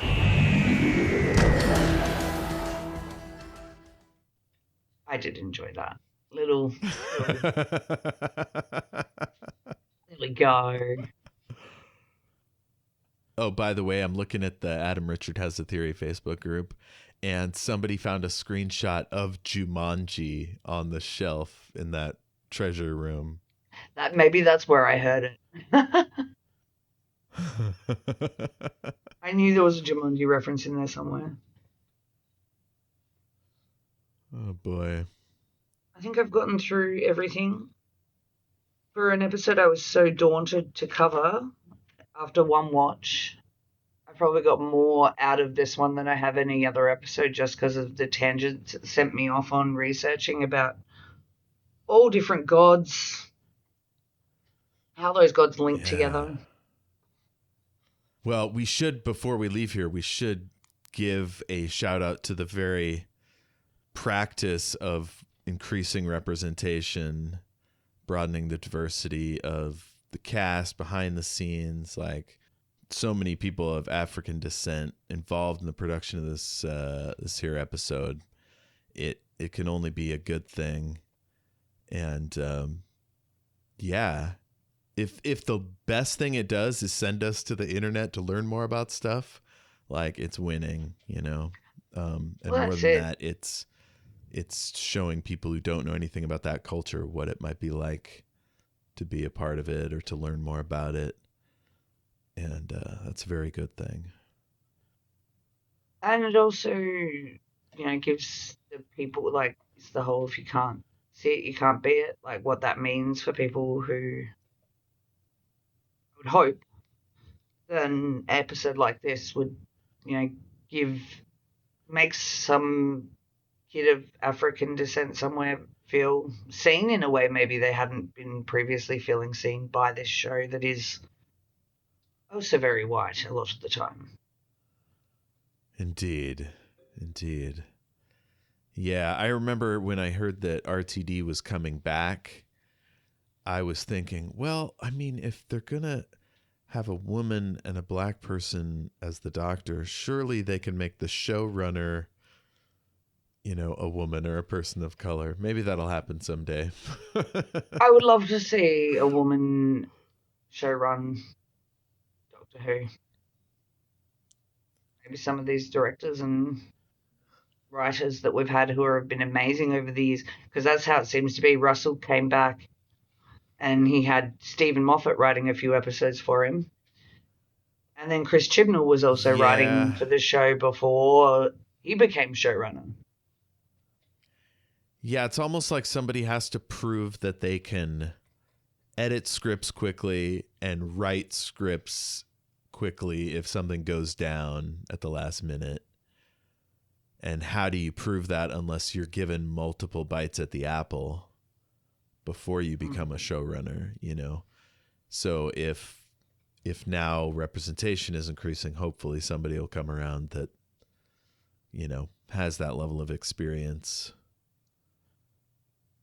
Because I think for a property this valuable to the BBC, they're going to be very careful about who they hand the reins to. Because, I mean, with Chibnall, they didn't choose him for his, excellent writing. They chose him probably for his consistency of product, Well, he did a lot of writing done on Torchwood, so... Yeah. I don't know, sometimes I'm like, they just pick the biggest Doctor Who nerd they can find and give them the show. Yes. Oh my God. I Like told it's- Adam once that I think Connie Willis would make a great showrunner, even though she's never worked in television. Like, you know, it is sort of a requirement that you have to write episodes of television. Yeah, well, it's a hell of a job, like the whole showrunner.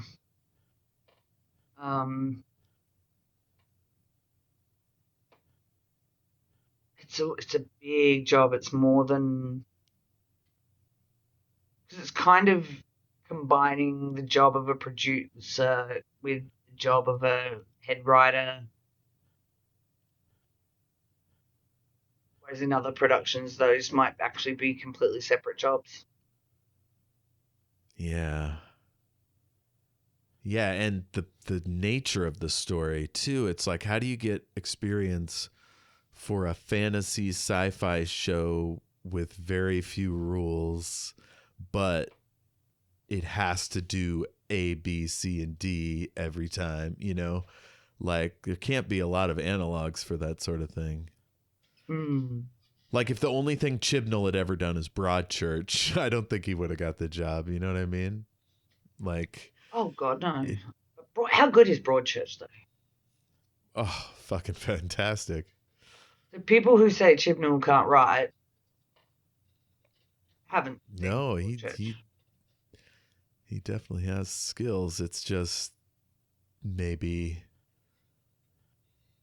I mean, I love Flux, you know. I think it's just some people have a higher hit rate than others. But in this job, It seems to be about quantity over quality. I'm not sure. I don't know. But Stephen Moffat can sure put out a lot of material in a short amount of time. He had 2 shows going at once. Well, yeah, so did Russell. Russell had, was it 2 or 3? Did he have his hand in every episode of Torchwood and Sarah Jane? Well, I think there's overarching themes within them, but I don't. And they don't always give, even if you've put a little bit of input in. They don't always depend. How they allocate the writing credits is different. Mm-hmm. Just looking it up.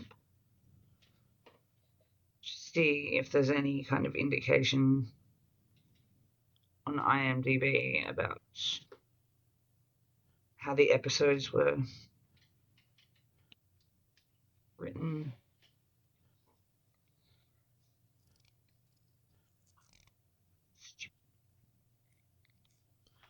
I guess we've gotten kind of far afield here. We have. So Scott Russell T. Davies is the writer of the first episode, and he's the only one credited.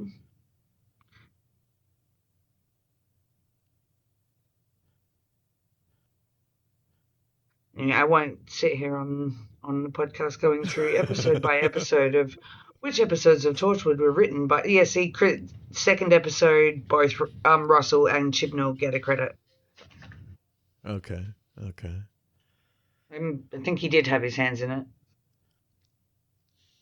Usually Moffat's the only one who gets solo. Which is the next most experienced writer in the stable? Is it Pete McTighe with 3 episodes? I would have no idea.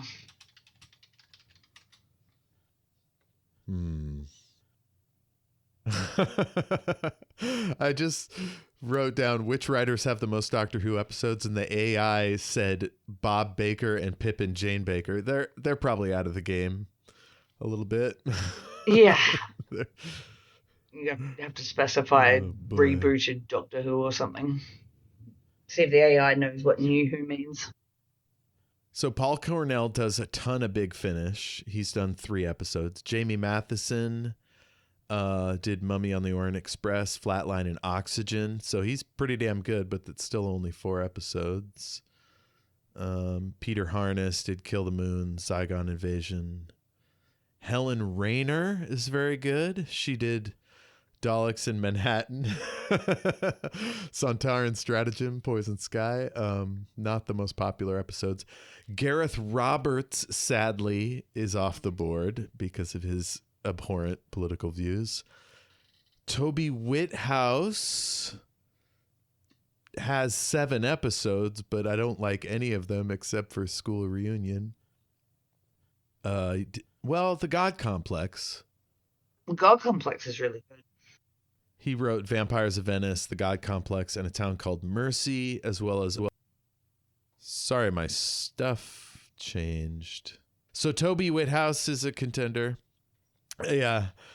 Has with 7. And next is Chris Chibnall with 29. So... Yeah, there you go. Of course, all these people are white men except for Helen Rayner. So, I don't know. I think they'd probably have to go to people with successful shows of their own. Like Russell and Steven had their own shows before Doctor Who, so...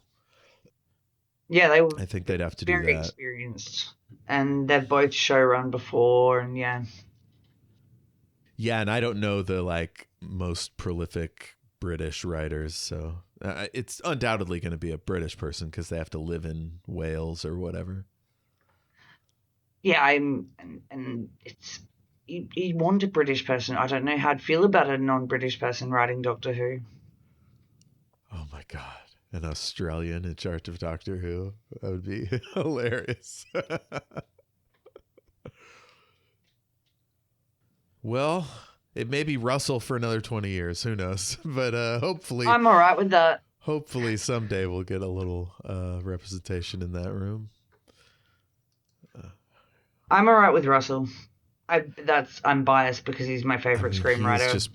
Not just of Doctor Who. Himself continuously. He does not let up. All the shows he's done, Years and Years is phenomenal. It's a Sin. Queer as Folk, of course. Well, we've burned up an absurd amount of time. Not quite Lucky Day level, but it's up there. Let's finish up with some recommendations. Do you have anything you'd like to share? I do. I've got 2 recommendations. I think with all the discussion of all the different gods we've had, I'd be remiss not to recommend The Almighty Johnsons, which is a New Zealand TV show about the theory that there was the Norse gods escaped Europe and came to New Zealand on this ship and were being reincarnated into modern New Zealanders. All through, and so when each member of this family turns 21, they go through this ceremony and they become the incarnation of a Norse god. So you've got an Odin running around, you've got Frigg. He's trying to find Frigg, who's Odin's wife. And all the different members of the family are all different Norse gods. It's really cool. It's really funny. That's great. It's very silly, but it's a lot of fun. Nice. And the other one I just have as a general recommendation because it's awesome. Because, we were talking about amazing writers and good female writers. There's an Australian TV show called Deadlock, which is, I call it, it's there's a murder in a really small country town that's heavily populated by, there's big lesbian community in this town. And it's about these, the police officers who are investigating these murders. And it's so funny for a show with such dark content and very big noir vibes. It is so funny, and it's written by we call them the Kates, Kate I always get their names wrong, but they're amazing. Kate Screenwriters, and McCartney they've and all Kate McLennan. That's it, the Kates. So they had these other shows called Get Crackin', but with a K, which was a parody of a morning show. And it's very satirical, very clever, very, very funny. And then they had a show before that called The Catering Show, which was with a K as well. Nice. And it was obviously taking the piss out of comedy. So they wrote Deadlock, and it is phenomenal. Fantastic. It looks like it's got one series. It's renewed for a second season. It's set in Deadlock with an H, a fictional town in Tasmania. That sounds great. I will look that up. I think you'd really love it. It's so clever. The writing is so clever. But it's hilarious while still being dramatic and scary and real whodunit, like watching it week to week when it was coming out. Not knowing who the murderer was a lot of fun. That's exciting. But it's still very funny. Cool. My recommendation, the novelization of Space Babies. I'm loving it. It's cool. It's, it's for kids. It's very like simple prose, but it's beautifully written. The author is named Alison Rumfitt. It's got a lovely narrator, Claire Corbett. It's very good. And I've been listening. Who Back When put out an episode. It's been a while. They put out one on Joy to the World. So hopefully that will lead to them doing more about this season. Holding my breath. Those guys are fun and funny. And all their episodes are available now on the podcast apps. I was having to go back and listen to their older episodes on their website. It was very arcane, but now they've put them all up there. And they watched Doctor Who like they do classic episodes and new Who episodes. They kind of intermingled them. And they're funny and filthy and smart and all that stuff. So check out Who Back When. Awesome. All right. Last thing is our plugs. Why don't you tell people how to find you on the internet? You can find me on all the socials at Cosmic Cowgirl, starting with a K. All right. And I'm everywhere at El Jefe Tacoma. You can find us on Facebook and like, rate, review, subscribe, follow us everywhere, share all we do with your friends and family. Let's get everybody in on the Great and Secret Knowledge train. You can send us an email, greatandsecretknowledge@gmail.com, and listen to all our other series, from The Wizard of Oz to what else we got? Star Trek Lower Decks. Now we're on to Star Trek The Next Generation. We're just going all over the place. So if you want to suggest a series or book or movie, send it there at that email address. All right. I think that'll do it. We'll get you next time for the Interstellar Song Contest. We should end with a quote. Anything? You do the brand. I am the voice in the empty void. I am the spark, the seed, the dark nucleus. Yes. I am the voice in the empty void. I am the spark, the seed, the dark nucleus, the lie that tells the truth, the well of words. The Godfather Griot, the jelly before, the tall tale itself. Loved it. Oh, what about the difference between good and evil is what we do with that pain? Yeah, that's good. That's nice. I like that. Okay. All right, folks. Take care of yourselves. Take care of each other.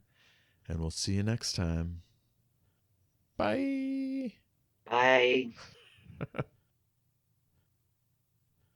Yeah. Well, I'm a little my brain's slowing down because I'm trying not to say the dirty joke that I thought.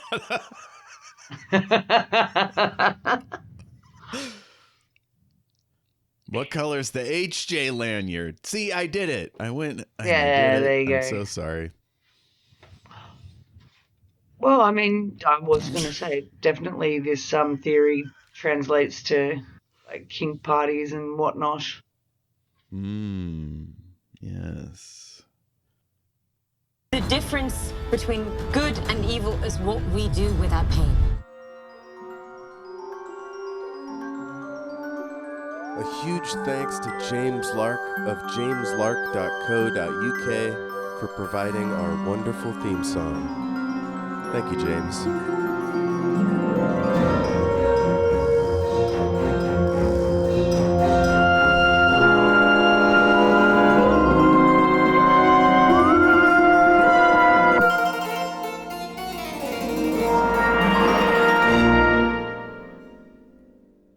Although most women I know who are married haven't changed their surnames, and I have, out of interest, I quizzed them all on why, and it is 100% laziness.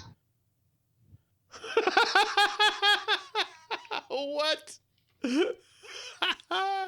It's just a pain in the ass.